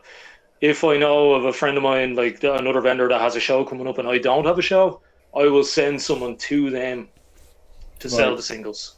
And I tell them, like, look, this is how much you should be getting. Go to such and such because he will offer you the same thing. Or if you tell him that I sent it over, he'll probably match it. That is very selfless of you, Jimmy. That's a lovely thing to hear. What is Well, your... you know what? It's vendors your, helping vendors. Yeah. Like, when you're going into a show, Jimmy, what's your main goal to have high volumes of? Is it sealed? Is it singles? Is it slabs? I go to sell out a mystery ball, which is putting the single packs into people's hands. Yeah. Because I know they're going to rip them. And then that's putting single cards out into the world. So I always say to someone, it's like they get mystery ball at €7 and open a pack. And I always say to them, if you pull out and kill, come back, sell it to me. And they make a profit, they have fun, they probably do it a few more times. It puts the product out there. Because if people aren't opening product, the singles aren't out there and the market goes up. So I want more singles out there, but I'm never on the hunt for singles. I want people to have an experience. The great are good. Fair enough. And I actually see Frank from Deck saying you buy almost anything that people bring to your table. Frank does anyway. At the Dublin card show, I went up. I was looking. I don't know what vintage card I was looking for, and I was like, "Frank, have you got such and such?" And he just had stacks. I remember that was the Watsy stamp. And he was like, "Oh, I just bought these in right now," and I mean, he had stacks. He had stacks. I can't remember what Pokemon it was, but I remember it was the Watsy stamp anyway.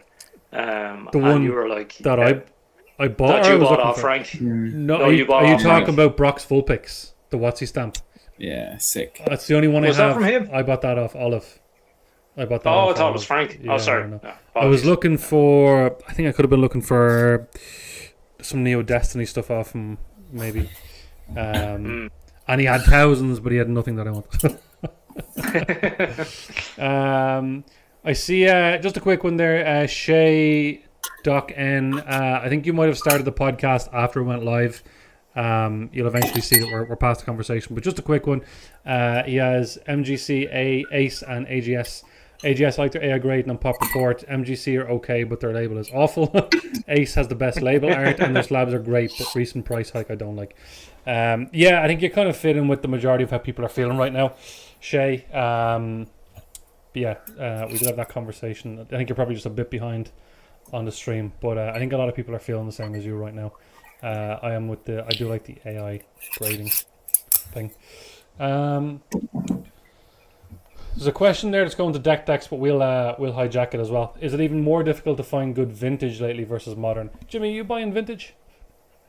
I always buy vintage. I love it. Yeah. Love vintage. The problem with vintage is the stuff that people bring to you is terrible. Yeah. The quality is just shot because everyone knows, even if it's in a good condition to excellent condition and it grades a 5, it's still big money. So people are only ever looking to get rid of, grades make a big difference with vintage. They absolutely do, man. I mean, Jesus, thinking about when we had the shop, like the greatest stuff we had in those cases was unreal, but it was never raw vintage. Because if you had vintage, you just graded. You had to. There's no point in. Yeah, Frank reckons that a lot of people are holding on to their vintage now if they're getting the idea of, especially if it's in good nick. Yeah. Do you know, we were only talking about the other day because I done an order with one of my B2Bs and I put a fair amount of money into what I thought would sell on the site more. and I went with not vintage, but I went with old. I went Sword and Shield and early Scarlet and Violet.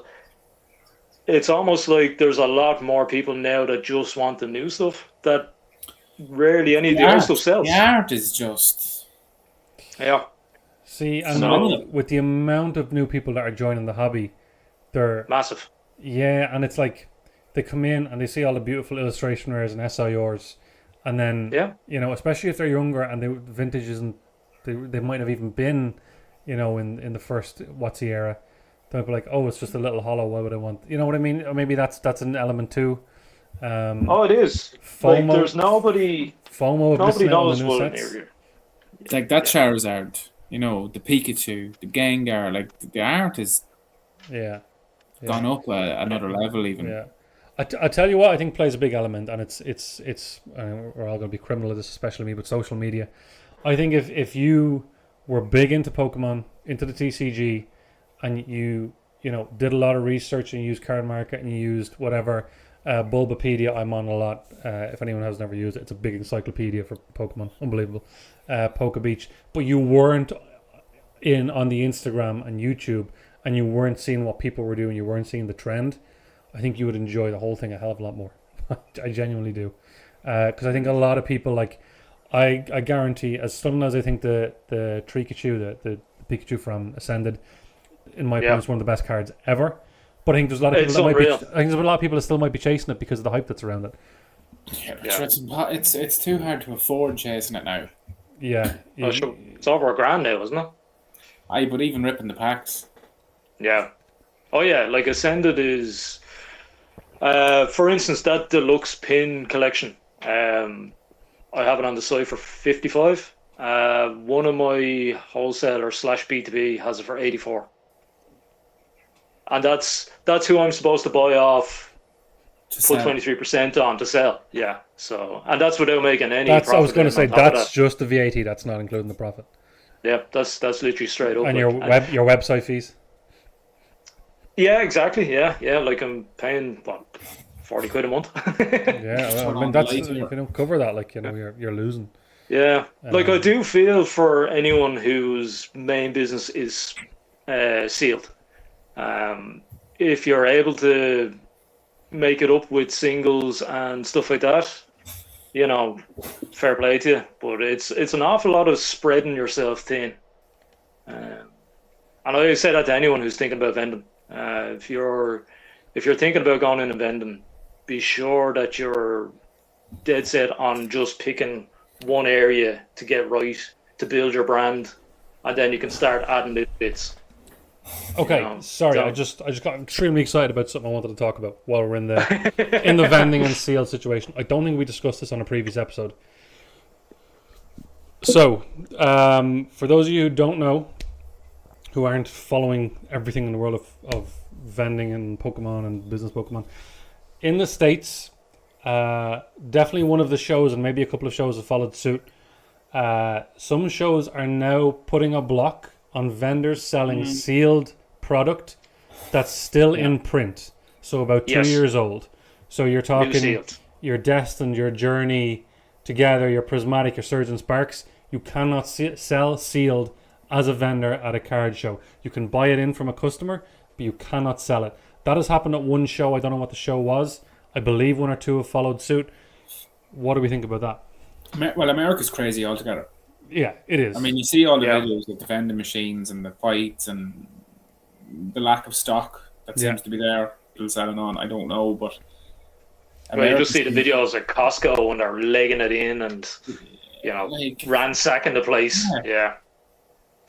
Like, it's nuts. So I understand it over there.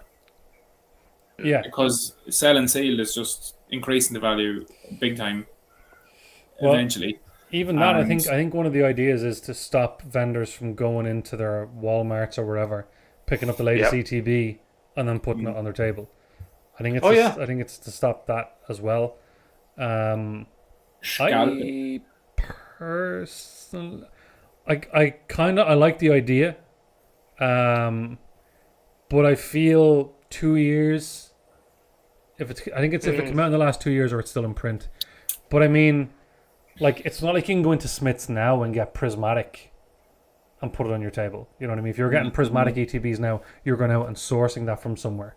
Oh yeah. I think it maybe if they said like the last 4 sets or 5 sets you can't do because they might still drop in a shop. You can go in, pick it up at retail, and then put it for an extra 10 or 20 quid. I think maybe at that would be ideal. But how do you feel about that, Jimmy? Like that would stop you with anything you get from your wholesaler, from your B2B. That would stop you from putting that on your table. How would you feel about that? I do get it. I understand where they're coming from, and it does make sense because let's be fair, like you do see it every time, and I even see it on the other side of the table. At Dublin Card Show, I like Ascended Heroes ETB had just dropped, and I had a fella come up to me and goes, "I've 6 of them in the car. Would you buy them off me for 100 quid?" And I was like, "No, it's like 65 in the store." And at that point, I was getting them. I think it was 48 for my wholesaler. Right. So why would I pay double? To sell them for less. Like I sold them for, I think I sold them for 75 or something. Business 101, Jimmy. Yeah. I think if I don't get the whole restricting it to so many sets and you just can't do it and that's it, done. Yeah. I think if you were going to do it, maybe the last 2 releases, so no Ascended, no Chaos Rising at a show this weekend, right? Yeah. And then I think if you had, say, the previous 5 sets or previous 3 sets, price cap.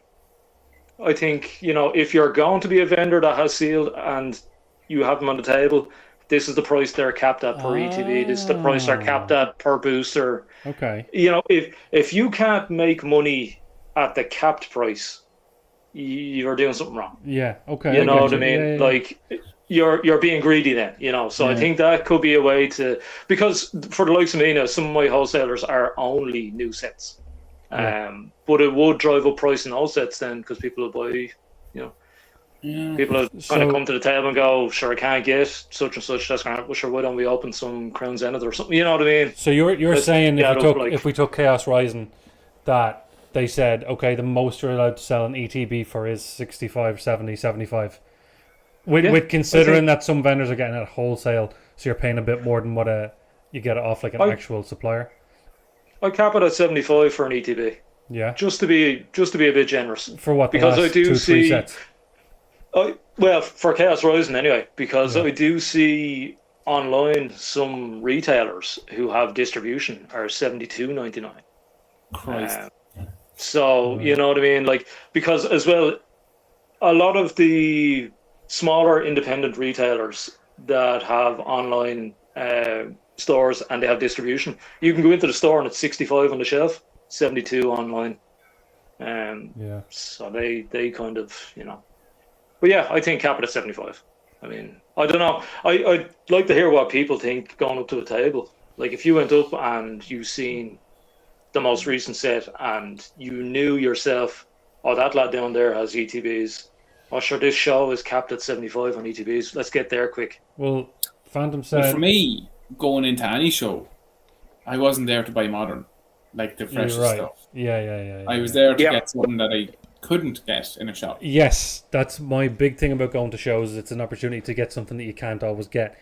I have never gone in and bought the most recent or unless it was a pack battle or something silly, or you're cracking a few packs or whatever. But I've never gone in with the intention of this is my opportunity to get the latest. No.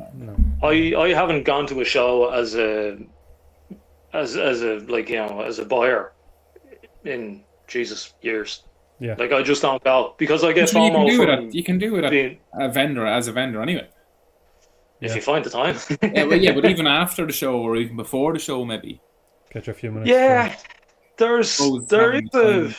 Yeah, like you do have to set up, and that bites a bit of time. And like if I do get a chance to run away, like it's usually to Boosh or one of the boys, and like that, I am buying something I can't buy from anywhere else. Like I'm buying a Tops pack, or I'm buying, Digimon or something. Like it's like, I'm never going looking for vintage or for new. I'll be looking for vintage. 100%. Yeah. But then, Unless, like, maybe a booster box like that, sealed, which I know we're talking about, they have to open them or whatever. But yeah, like, you know, you can't really get sealed booster boxes in the shops. well, a lot of places rip off the plastic now, don't they? So Yeah. I did get one in Smith's once. Did you? ooh, I did, yeah. Did you? Was this before the restrictions? Surgeon. And you just said, "Can I buy the whole thing?" That's class. Yeah, I said, "Have you got many in there?" And they're like, "Yeah, can I just give me one seal?" And they give you I'll buy seals. 6 packs. Class. Yeah. I done a deadly. I done a deadly deal with a fella actually at the second Dublin card show. It was a sealed box of certain sparks that I had on the table for 200, and I got a load of the GX full arts, like the Sylveon, the Ho-Oh, all from Hidden Fates. It was a great deal. You'd take that regardless if it's a good deal for you or not. You'd just rather have them than the. I'd rather the cards than the booster box. Yeah, What a set, though. What a set, boys. Super. Yeah, so good. Yeah. Look, and this is go back to our point. Phantom said, I said it before, was at an event with a vendor selling a product that was just released and Smith's pre-order sticker was still on the box. Look, stop. Listen, there are vendors that do it. I get it, and if they're just getting their one that they're entitled to, and that's all they're doing, and they're doing it at, I don't know. I just think like you're gonna make money, like you're gonna do well at a show these days in this Pokemon market. You're gonna do well. Oh yeah. I think you could probably skip going and buying the set that just came out the day before and selling it for €10 extra. I think you'll do fine otherwise. I'm not a fan of it. It's not something I would ever do. I don't like seeing it. They went in and bought it at what's an ETB now, 60 quid. They went in and bought it at 60. The person at the end of the queue might not got it. He vends at the show. The person at the end of the queue goes to the show and buys it off them for 70, 75. Or even 100. Yeah. That's about as classy as giving a gift with the price tag still on it. Yeah. That actually is. That's nailed on. That is. I'm not a fan of it. No full disrespect to anyone who does it. I'm not a fan of it. Do you know what as well? Like, and it's there's a hidden side to that as well, where it's bad practice for your business, because if you're relying on going into Smith's or any of those kind of, and you're buying the box and that's your whole thing for getting your product to sell it, you're not building up a rapport with a B2B or a wholesaler or a distro. And then there are distributions now where they're restricting supply because you're not buying from them enough. So go build up your rapport with them. Build up your relationship with your B2B, with your distro, because it'll stand to you further down the line. When a drop comes out and they're restricted, they're going to be thinking, sure, Dino buys every month off me. Why don't I sell it to him rather than Rhonda buys off me once a year? It's all right. Easy. Easy, Ron. But you know what I mean? Like, 100%. You have to build your relationship as a business as well. Like, you can go call yourself a vendor if you want to do it short term and do it that way. But if you're wanting to make this a long term venture, you have to build up your rapport with people. Oh yeah, big time. And look, I'm seeing a couple of guys in the chat. The only reason I'm not popping it up on the screen is because they're mentioning specific shops, but they're talking about shops charging way above market, or people going into shops, buying it from a shop, and then going and putting it on their table a couple of days later with the shop sticker still on it. Take the shop sticker off, Jesus. Yeah, please take the shop sticker off. There's Robbo in. No one, but I remember at the Emerald Card Show last year, seeing Mega Evolution ETBs on their shelves for 90 or 100 quid, and it was a week or two max after release. Yeah, like that. Robbo, you're not supposed to be ratting me out, man. Come on. I popped that one up because he's not saying a specific business. But, I don't like seeing it. I don't. Yeah. I think if you think that's something you need to do, you don't need to do it. I think regardless of how big of a vendor you are, I think you're going to do fine. Like if you're doing it for, what are you making off that 30, 40 quid? Like your cards are going to make that for you. It's not a long term plan, is it? Yeah, your cards are going to make that for you on the day. Like, are you really going to go home and say, "Oh, look, I made whatever you made 1,000," or are you going to be sad because you didn't make 1,040 because you didn't flip that ETB you got the day before? I don't know. Like, what's Voltorb? Welcome in, Voltorb. Good seeing you. Sorry, Emma. Emma, what's happening? The 2-year thing is interesting because some people can't take the day off to get the Smiths. Also, I get bad vibes when I walk up to a table and new sealed is way over retail. Yeah. I think the 2-year thing, I like, Jimmy, I like your idea of the price cap, and I do see Bran was talking about it. He was questioning it. What about instead of, because there could be 20 new products, or not 20, but let's say there was 10 out in the last month, or even just saying you can't charge more than 10% above retail or 5% above retail on all new products, something like that. Put a percentage cap, as opposed to going through every new product and saying, okay, on the booster bundle for Chaos Rising you can sell it at this. If you came up with a cap, you cannot sell it for more than 10% retail or 15%, whatever it may be. And I think like Emma, she's got the show coming up. Like, it's going to be hard for her to police. You're not going to have people going around with a clipboard going, all right, that's 20%. I think it has to be a certain amount of honesty from the vendors as well. And I do think the community is majority, like, they are honest about it. I think if someone says, look, lads, this show's coming up the weekend, all ETBs can't be more than 15%. All right, Grant. Exactly. Yeah. I think you get people that'd be fair. Pokemon, what's going on, by the way? Sorry, Ron, go on before I read out. Go ahead. So if you advertise that, are you saying that to just vendors, or are you actually advertising that for your show? Because if you advertise that for your show, it's expected, and then it's going to cause problems if people do. I mean, it works both ways. I would advertise it. I would advertise it. So I think you drive up sales. Okay, so you're advertising it as your show.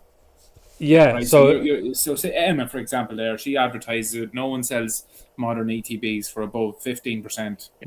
The market price.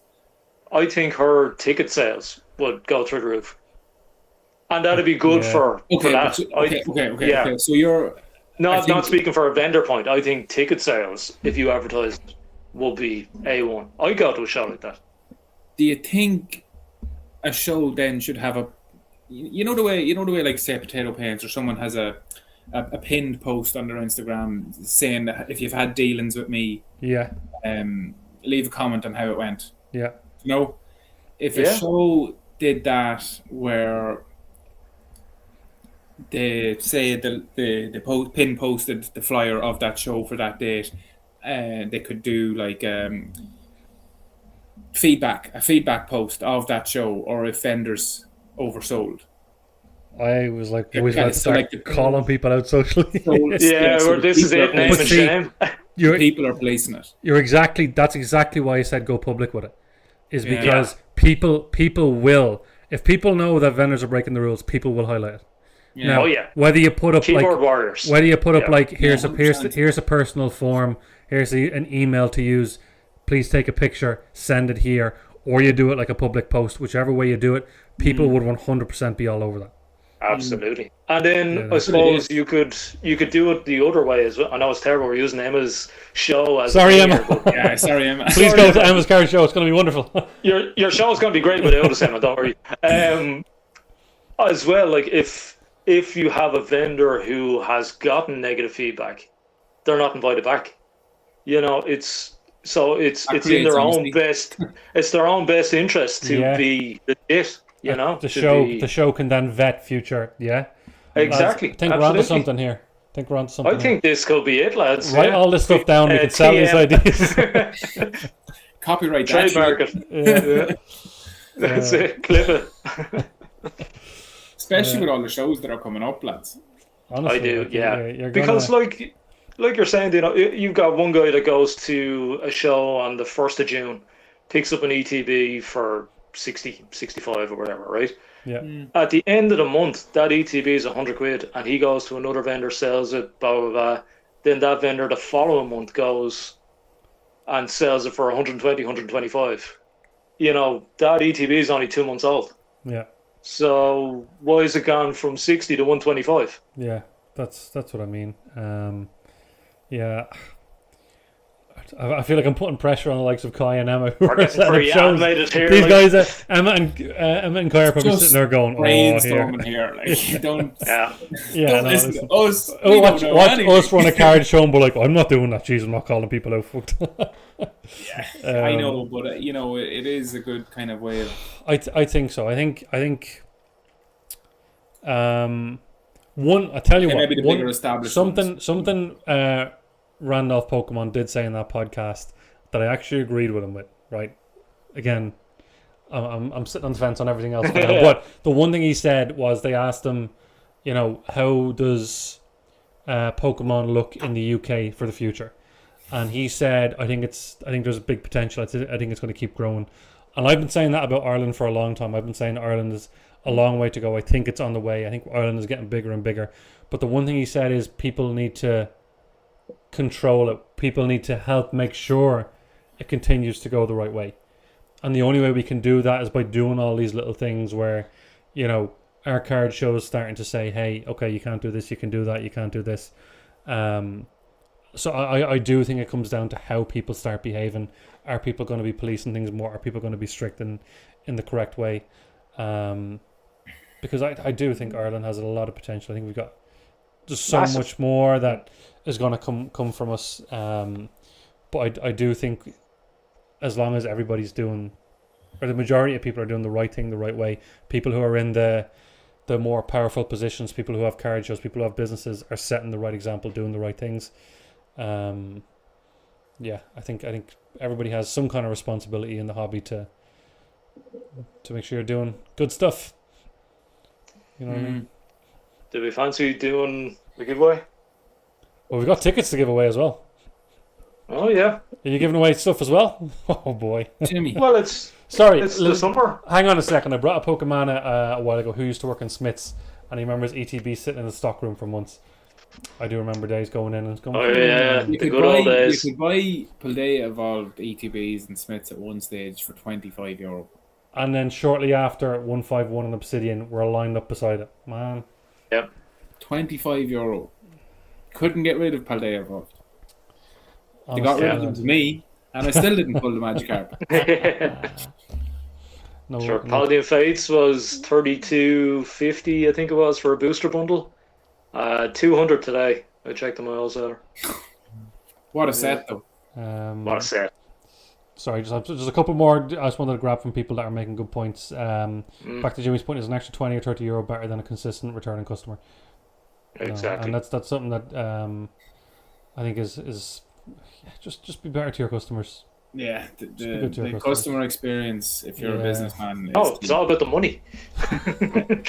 Clip that! Someone, Bran, clip that. Yes. Bran will open a Send It Heroes, get nothing, and then just play that. It's all about It's all about the money. Yeah, no, dead right. Yeah, absolutely. Build the experience with the customer. Yeah. Like, I'd rather lose out on being greedy. Yeah, look, I'm seeing more people calling out, you know, some poor behavior, and it's right. We should be calling this out. I'm not going to keep bringing them all up on the screen, but we don't judge. Yeah, I do think there's a little positive one. Connor says, great to see COVRD now, in fairness, to have a TCG accessory available within Ireland, not have to go to the EU or UK. Yeah. What's COVRD? It's this brand that they've launched binders where the pages match the covers. They've got these cool top loaders where there's no little extra film, so your cards are crystal clear. They do acrylic cases for your ETBs, your booster box cases. They do sleeves, perfect fit sleeves as well. Any discounts? Yeah, do you know what? I'm not sure, but I would say chance it. Just go try. Type in Crackin'Deano 10 at checkout and see what happens. You never know. Might get you 10% discount. Worth a shot, you know. Wow. That's a real good collaboration there. It's a real home run. There you go. That's gone into the vault. Thank you. He's clipped us all now. You had me making a fart noise. Ron comes off a brand horn now. Jimmy's like, it's all about the money. That, you know what, that line, Jimmy, that could be the start of like a real like summer song from like Fast and Furious. It's all about the money, and then it goes into like them driving. Wasn't that like a Nelly song or something in there? Money. Yeah.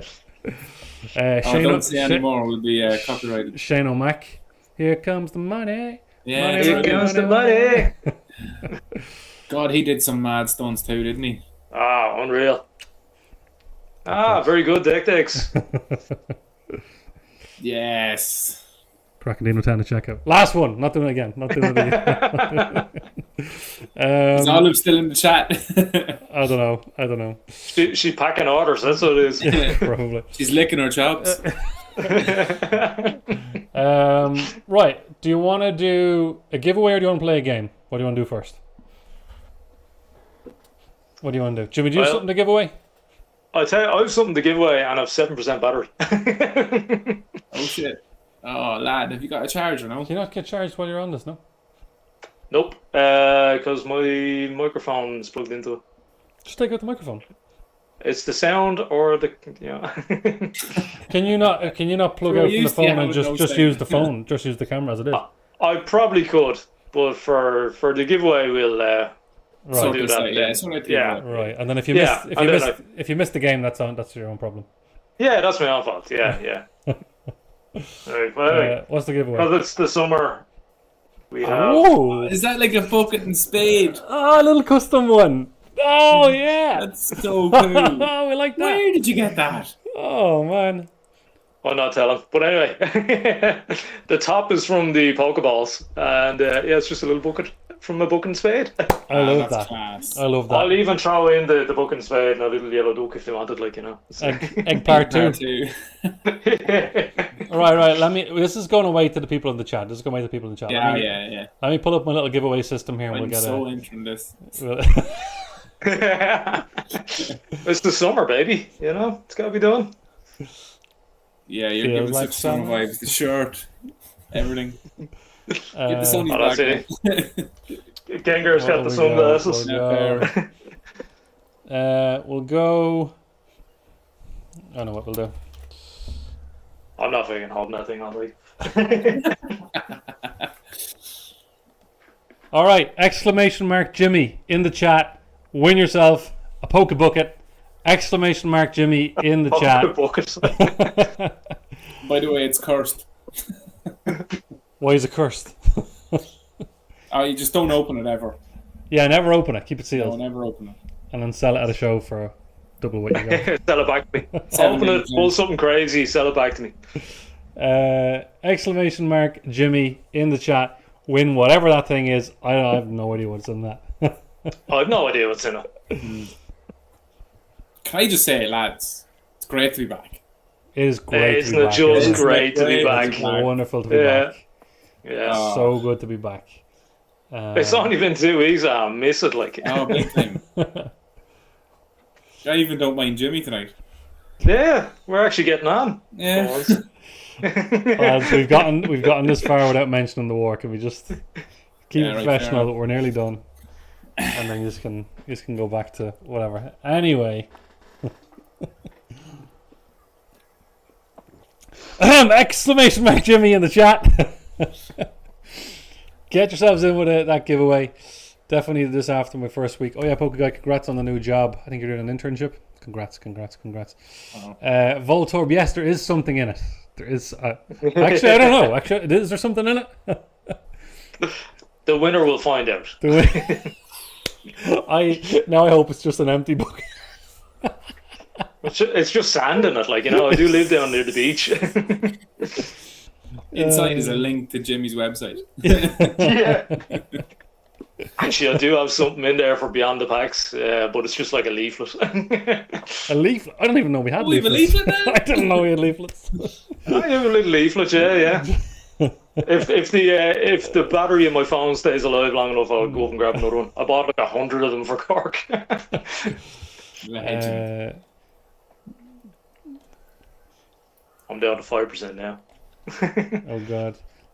Bran, just leave it there, Bran. More poker beef. We'll leave it there, Bran. Never poker beef. Guys, only 9 people in the giveaway. You don't want to win a bucket of sand off Jimmy. Get your acts together. Exclamation mark Jimmy in the chat. I'm so entering this. Do not enter, I swear.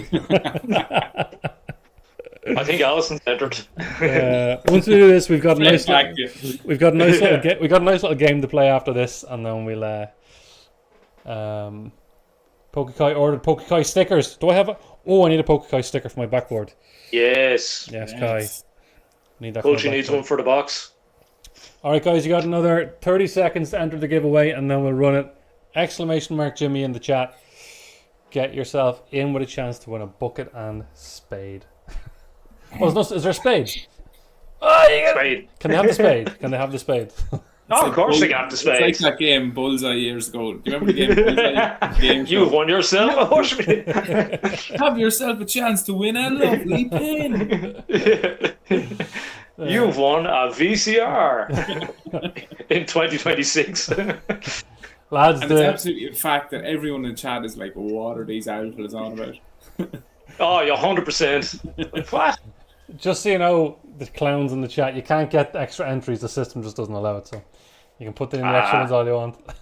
All right, we're going to run the giveaway. I appreciate the need. Let's run the giveaway. The winner of the mysterious Poke Bucket and Spade full of sand is... Hey, Aaron. Oh, Hey, great name. Hey, Aaron. great name. Aaron, congrats. I don't know I don't really know what you've won, to be honest. You've won a bucket. You can store all your bulk in it. Aaron, I've Aaron's personal details. I'll get them over to you. Yep. Send them on to me. I will post that out in the morning. Congrats, Aaron. Congrats. Well done. Happy That's days. the welcome back giveaway done. 20 quid well spent. Oh yeah, because he gifted 20 memberships. Technically, he just bought a random bucket and spade. There's more than 20 quid in it. You're alright. And guys, don't forget as well, if you want to win 2 tickets to the Card Social, organised by Collect M in Athy Kildare, after this episode uploads onto YouTube as a regular video, leave a comment, write the Card Social, get yourself in, and then the giveaway will be announced in a couple of days. So don't forget about that as well. All right, you guys want a quick game? Let's do it. Aaron, yeah, I can get him to send it to me and I can give it to you in person. Yeah, no worries. I live close to someone. I see. Never saying it. Doesn't trust me now. Doesn't want me to have the address. That's what that is. Doesn't know what I'll be sending. Do you want Jimmy to sign it for you? Oh, I'll sign the bucket. I still have your. Remember, you got me to sign a Captain Pikachu from the last break. Yeah. I still have. I still have your Topps Charizard. I forgot to send it with the gift bag. Oh yeah, forgot about that. Yeah. Class. Right. We got a game. Jimmy, I don't know if you got to do all the game, but Jimmy. Yeah, I know. I'm looking at it there. I'm like 4%. But that 3% lasted you a good while. All right. So it is a returning game. We've done it once before with Ron. Jimmy, you missed it, and it was a little bit of a fan favorite, so we have brought it back. All right. So, for people who don't know what the Fanatics auction site is, Fanatics is. Oh yeah. You missed Watched this last it live, one, Jimmy. actually. No, I was packing for the show. Yeah. Yeah, but you weren't. This is deadly. Okay. So, for those of you who are going to participate, do not go on the Fanatics website and look it up, or you'll spoil it on yourself. And don't be a smart aleck and put the exact correct answer in. Just play the game. So Fanatics is one of the biggest auction sites for collectibles in the world. Look it up after, fanatics.com.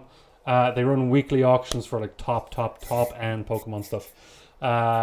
So one closes every week, and what I've done is I've picked out a couple of cards from the auctions, and I'm going to have the guys and you guys in the chat guess how much or which one sold for more.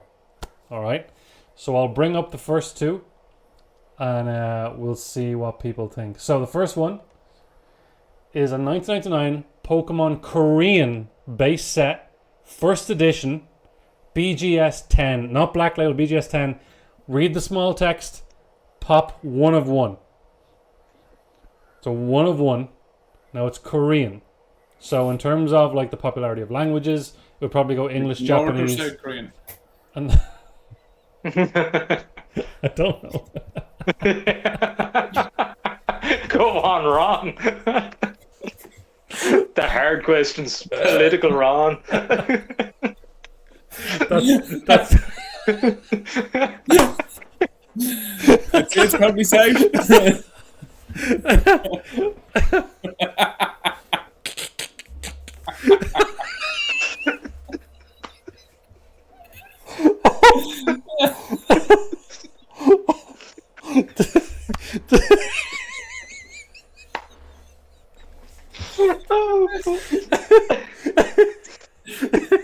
that's actually the real question. That's if you can guess it. Oh, God.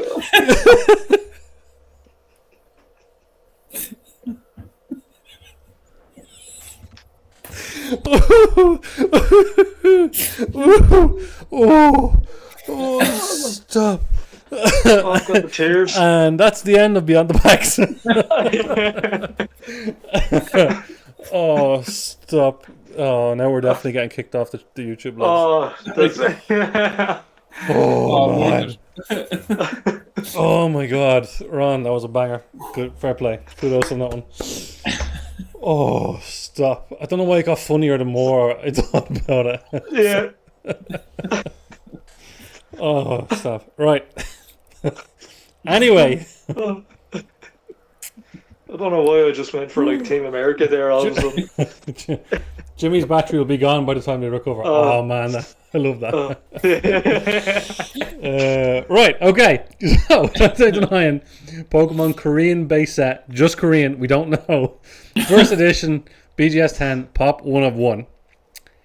Did it sell for more or less than the Japanese Glory of Team Rocket Black Label? Where's Pop? It's not a 1 of 1. Ooh. Now, it doesn't tell you the pop unless it's a 1 of 1. So, Yeah.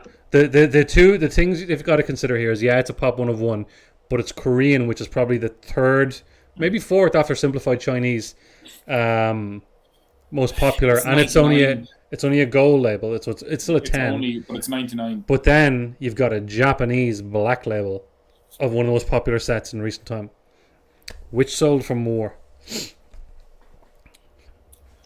Guys in the chat, what do you think sold for more?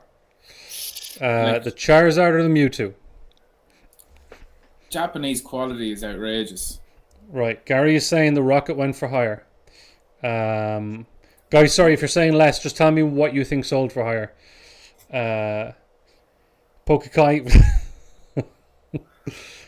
What do you boys think? Does it say when it sold? It will. It's the end of last week. They both sold at the end of last week. Oh, okay. The end So of this last is all an auction that finished last week. Yeah. week. You gotta think the Rocket, don't you? You think the Rocket Black Label? No. Okay. I don't know. I'm torn. It's gotta be No, close. I'm going with the 99, like a 99 BGS 10. Yeah. You don't think the language is having an effect on that? I'm sure they do. Right. I'm Robbo's, going with vintage. I love vintage. you're going vintage. Jimmy's leaning towards the Rocket. Robbo says the Mewtwo. Voltorb Mewtwo. Aaron Mewtwo. Phantom Pulse Mewtwo. Pokekai Mewtwo. Phantom Pulse higher. Which one's higher, Phantom? If the Zards from... Jeez, Bran. We can't keep the north and south thing going. I can't read all these out. Right, so I think a lot of people are going with Mewtwo. Gary doesn't think it's close. Gary, which one? Oh, Gary thinks the Rocket one's higher. Jimmy, are you going with the Rocket one? I'm going with the Rocket one. Yeah. Ron, you going with the... Hey! Welcome in, Mrs. Ron Collects. The boss just arrived home to get the monitor. The handover. Oh, Oh, Ron's yeah. free now. Yeah, Ron's free. Ron's free. We're going for another 2 hours, guys. Kick your feet up. Congratulations, Dino. Thank you, Olivia. I appreciate that. Hope you're good. Jimmy's gone. We're all falling apart. Phantom Pulse says Mewtwo is higher. Ron just wants a 99 with a flake. Yeah, 100%. But like, Are you just in your head like a pop 101 Zard, base set Zard, regardless of languages? a card from 99 of that high quality Yeah. deserves more money. It's probably not going to be the answer. I'm still going with it. Okay. I think Jimmy's sorting out a charger potentially. That'd be good. Can you hear us, Jimmy? Oh, I can still hear you. Okay, do you want the reveal or do you want to wait till you're sitting down?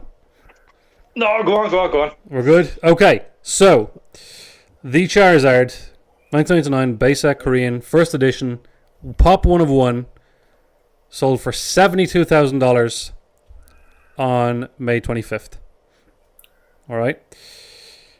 So that means the majority of people think that the Mewtwo went for more than 72k. The answer is that it only went for 32.4. More than double the Charizard went for. The majority, that's only right. the majority of the chat, I think is 99% only of the chat were on the Mewtwo Black Label. Yeah, that's only right. Yeah. What do you think of that, Jimmy?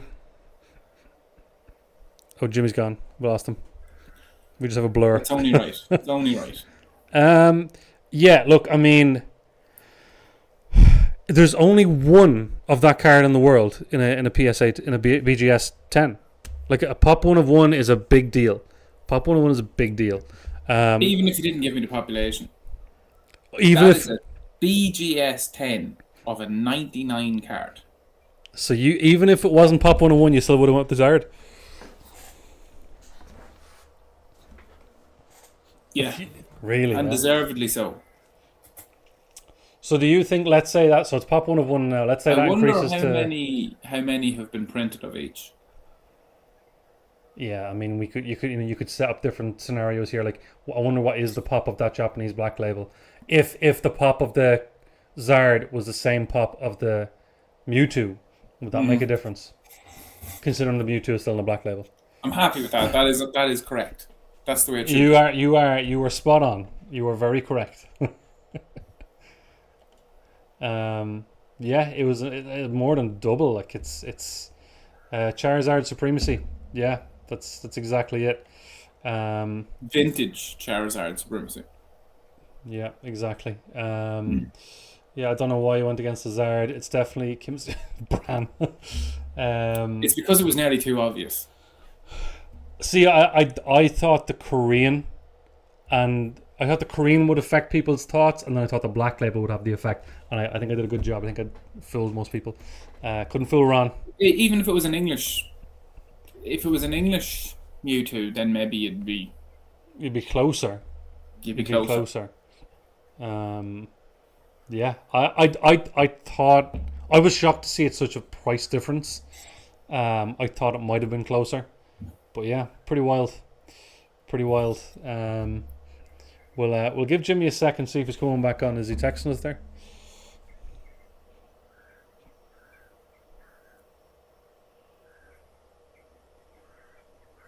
No. We'll give Jimmy a second to come back in. Just he might want to. Yeah, we need Jimmy. Partake in the last one. But which would you prefer to own?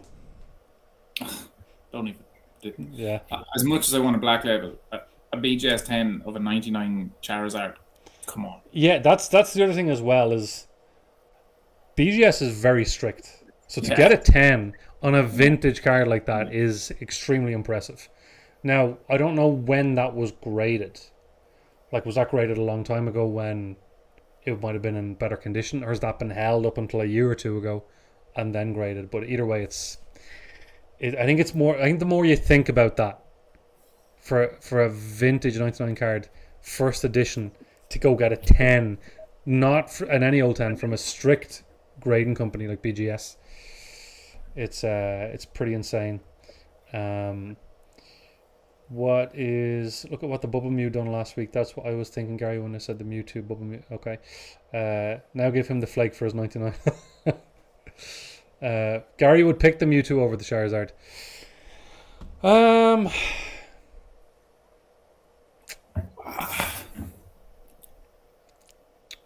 I don't know which one I'd Is it take. just because of the Black Label? Well, Gary, I know Gary specifically. Gary directly. Is it Gary just because it's specifically is a diehard Japanese fan, so could have an effect. Japanese plus Black Label. Okay. Yeah, it's an interesting one. It's an interesting one. Pop 101 as well. Pop 101. Yeah, like when you really think about it, like it's the only thing the Mewtwo has going for it is its Black Label. Yeah, the only thing it's going for is its Black Label. Not knocking a Black Label. It's unbelievable, But the Charizard has multiple things going for it. How old it is. It's first edition. It's one of one. A vintage card got a 10 from a hard grade. Like, there's so many things going for it. It makes sense when you think about it. Which would I like to own?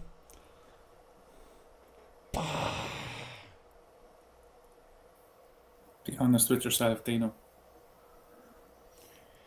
It's crazy because I'm a big Destin Rivals fan. I would love a Black Label, but I can't not take a Holozard. I can't. The language aside, and pop one of one. Imagine being the only one in the world to own that. Like, that's insane. That's insane. Let me just check with Jimmy and see if he's coming back on. Otherwise, we might.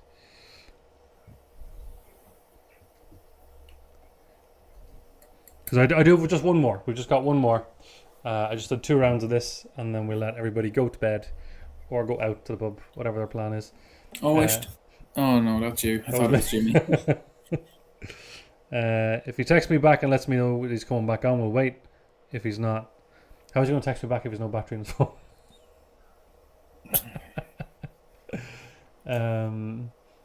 Now, Gary reckons the Mewtwo with time. 10 years. Yeah. I when he said with time, the Charizard's going to grow as well. Yeah, and when he said with time, I was like, that's a good point. But then again, who in the next 10 years is going to go and grade a first edition 10 BGS? Good chance that'll still remain as pop one of one. Yeah, or at maximum pop one of 2 or 3, like maximum. So yeah, like if the Mewtwo's going to grow, so is the Zard, you know. I'm not getting anything from Jimmy here. I'll give him just another minute, just because I'm conscious of time.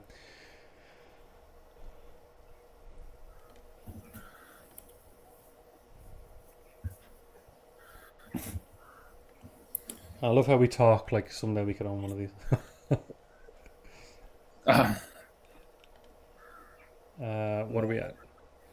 All right, I'll move on without Jimmy just because, again, I don't want to be sitting hanging around. We'll move on to the next one. Hopefully Jimmy jumps in before we do the answer. Right, you guys ready for the next one? Let's do it. All right. So we have 2016 Pokemon Japanese XY promo, special box, Luigi. Man, it's constantly at the top. It's constantly at the top of the sale, top of the auction. Constantly at the top of the auction. So we have this Luigi Pikachu. It's a pristine 10. So again, another. Oh, he's just back in. He's just back in. Yes, Jimmy, get in there. He's in some different weird version. Either way, he's back in. Let me hook him up. You just got back in time, Jimmy. I was moving on without you. I waited a while, but. When I was like, the boys are still waiting. I said I may as well jump on. Yeah. We get past your hand when you're ready. No, sorry. There we go. Beautiful. Look at that, man.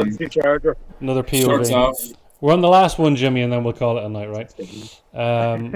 Right. So, Jimmy, we got another BGS 10. It's the Japanese XY promo, the special box full art Luigi Pikachu. Right. These things are insanely popular in the realms of your Poncho Pikachus. Right. In the realms. Insane promos, right?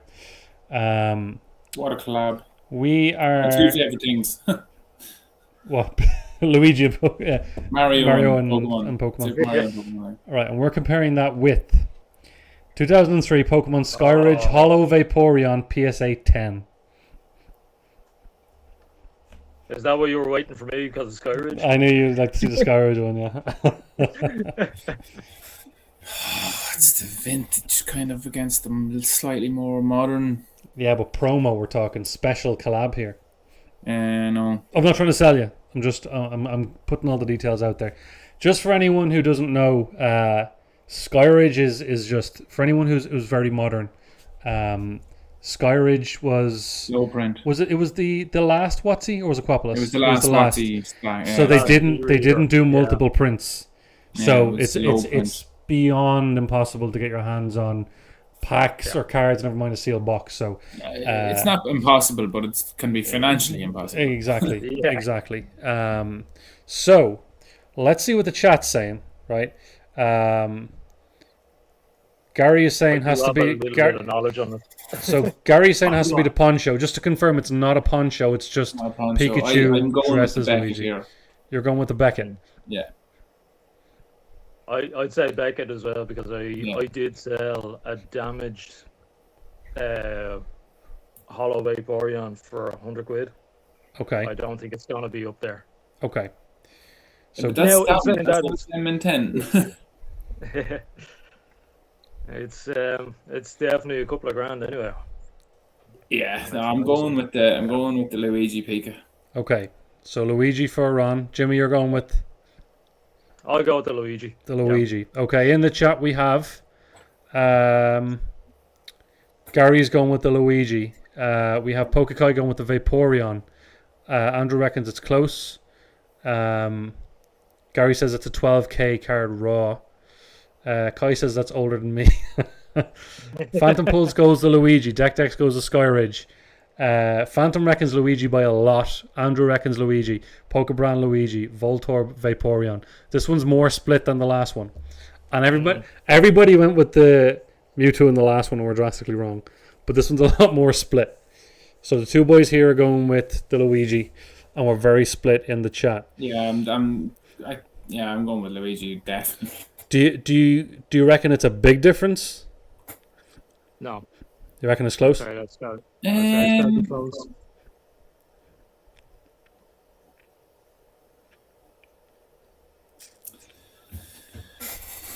Might be a big difference. You reckon?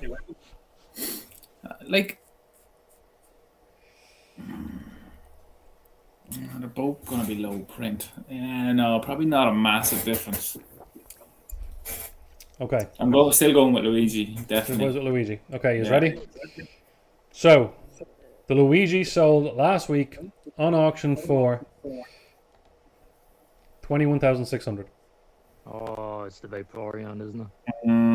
He is changing. He's expected more. Well, I'll stick with it. You're still sticking with it? Okay. I'm going to have to. I wonder actually if people change their mind when they see the price of the Luigi, because I feel like people thought a lot more. Aaron's still going with Luigi. Yeah. Voltorb is sticking with the Vaporeon. You're sticking with Luigi? Yeah. Jimmy's sticking with Luigi? No, I'm switching to Vaporeon. You're switching to Vaporeon? Probably about 36 on the Vaporeon, maybe. Okay. Ready? Wow. Very close. Yeah. Exact I same. would have thought much more. Exact same. Yeah. Should have Much more for both. known Dino was going to throw in. Little curveball. Yeah, I thought that was interesting. I don't know which one I thought would have been higher, but I didn't think they'd be the same. I thought they'd both be in the 30. You thought they'd be in the 30s? Yeah, I think that's low. Yeah. Voltorb, what you mean get in? You weren't right. They were the same price. Everyone was wrong. But I said in my mind it was a draw. Yeah, Phantom Pulse was thinking he was mixing it with them to maybe thought the Mario. I'd say the Mario was going for a bit more, all right. Look at the people. Andrew's like, I knew it. No, you didn't know it. You didn't know it. Skyward just got it. Yeah, it's interesting. Like when you think, which one would you prefer to own? Jimmy Vaporeon, I'd say Jimmy. Yeah. Oh, I don't know. Would you go Vaporeon as well, right? Skyridge, Hollow, PSA 10. Yeah, probably. Yeah. Like, look at it. It's just, and if there was a swirl in it, it'd be even better. But yeah. Yeah.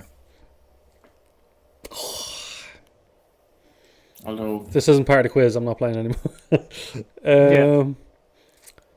Oh, I find it very hard to turn on that Luigi, I gotta say. Yeah, me too. It is cool. No, two of my favorite things. Collaborating, like especially like to get a BGS 10, like as we spoke about in the Charizard, it's just so hard to get. But then Skyridge, that like they're both extremely limited. They're both extremely You know, Yep. you can. All right, the Vaporeon isn't a promo, but it's still a limited edition, Sold realistically. on the same day as well. You know, that's what I mean. All these are auctions that ended last week, Wonder was it the same buyer. Yeah. possibly. Someone went home happy with 2 cards for 43k. Like, Gary, I'm not surprised you go with the Luigi. Voltorb says a draw is better than a loss. Well, you had a loss because you guessed wrong. They were all right, fine card. I thought that was an interesting one. I don't know. Do we like that game? I think it's a great game. Yeah, it's a great game. But what would you have thought? Like, honestly, it's kind of hard to say because you saw the prices straight away. But Yeah, I think I would have thought the Luigi. Yeah, I think the Luigi hits a broader market than the Vaporeon. Yes. I feel like the Vaporeon is a bit more deep. You know, whereas the true. Luigi, It's a bit more niche. yeah, I think so. So I think I would have guessed the Luigi as well. But the grading company is bigger. Yeah, Maybe if it was pre-25, Vaporeon probably would have been more. pre-boom. Do you think maybe? Yeah, pre-boom. Yeah. Possibly, yeah. There we go. That was fun. I enjoyed that. Will they bring that back next time? Bring that back next time. That could be That's great. That's a great segment. A little segment every time we don't have a guest on. Guys, I think we leave it there. Aaron, congratulations on your bucket. Well done. Congrats on the bucket. Guys, again, one more time for the other giveaway we have. If you are interested in going to the Card Social in Kildare, 18th of July, after the podcast episode uploads onto YouTube as a regular video, into the comments and write the Card Social in the comments. You can let us know what you thought of the episode. Let us know if you're excited for the show. But the 3 keywords we got to see is the Card Social. Again, the reason we're doing this is to give people a chance who are listening at a later point on Spotify or on YouTube a chance to enter as well. So do only enter if you actually intend on going. We just don't have to repick winners. So the winner will be contacted in a few days. So yeah, definitely do that. Again, shout out to Emma, who not only is organising this show, Collect M, but was also our community spotlight of the episode. Guys, it's good to be back. Good to be back. Good to be back. I will have my own video out tomorrow. Nice little spicy video. Might be a long one, but I have a lot to make up for. We should finish strong now and throw in an ad. Tell you what, I'll finish strong and open a quick pack. Go on then. Go on then. For once, I've got something. Ooh. What are you wanting? I got a few bits for tomorrow's video, but I wouldn't mind a little cheeky something right now. If you guys want a little cheeky something, Yeah, absolutely. All right, give me a sec. Kneeling down beside the bed. Her legs are broke. All right. On theme, Jimmy. We know what's in your background. You've got loads of stuff. 3-pack blisters, baby. Very nice. 3-pack blisters. Now, I don't have the same love for them in the Mega Evolution era because I don't know if it's given the same love as it was back in Scarlet and Violet. But the 3-packs. Yeah, they've been very tough on me in the new era. They don't even want to open for me in the new era. 3-pack blisters. Usually, you think that's hiding something. They're gluing them, you know. I think it's hiding something. We nearly cut the card there with a Stanley. Banger podcast. Thank you very much, folks. I appreciate that. Did you see Ace was lucky that the 1 millionth card submitted was Charizard Skyridge? Really? That's wild. That's wild. Did you see? Yes, was lucky that. Charmeleon Black Star promo. I like that. This is They actually made a promo. Yeah, about time, huh? Alright. 3 packages of cardboard. I'm knocking the mic miles away from myself. Alright. from a baby boy.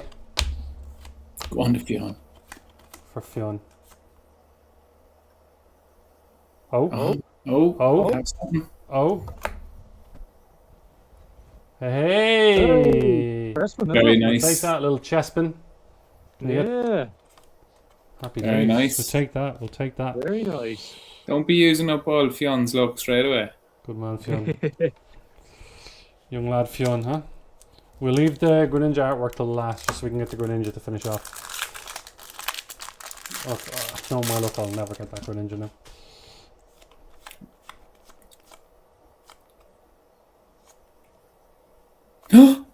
I can see it. I'm looking at it.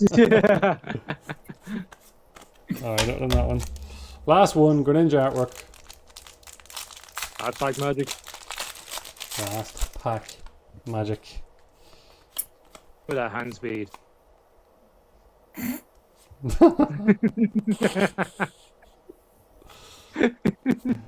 Nada. Hey, we got a little. You got something. Got an illustration Yeah, there of the Jesus. chest pin. It's actually very nice. Yeah.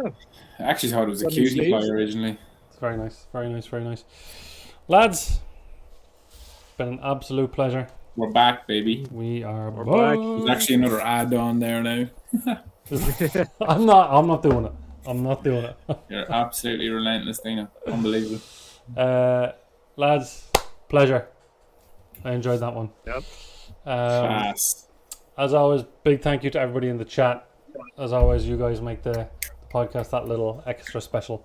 So thank you all for coming in and having a blast. This will be up on Spotify probably Monday. Video tomorrow. That's it. Yeah. Have a good night. Yeah. Have a good night, everyone. Enjoy your weekend. Bye. Take care.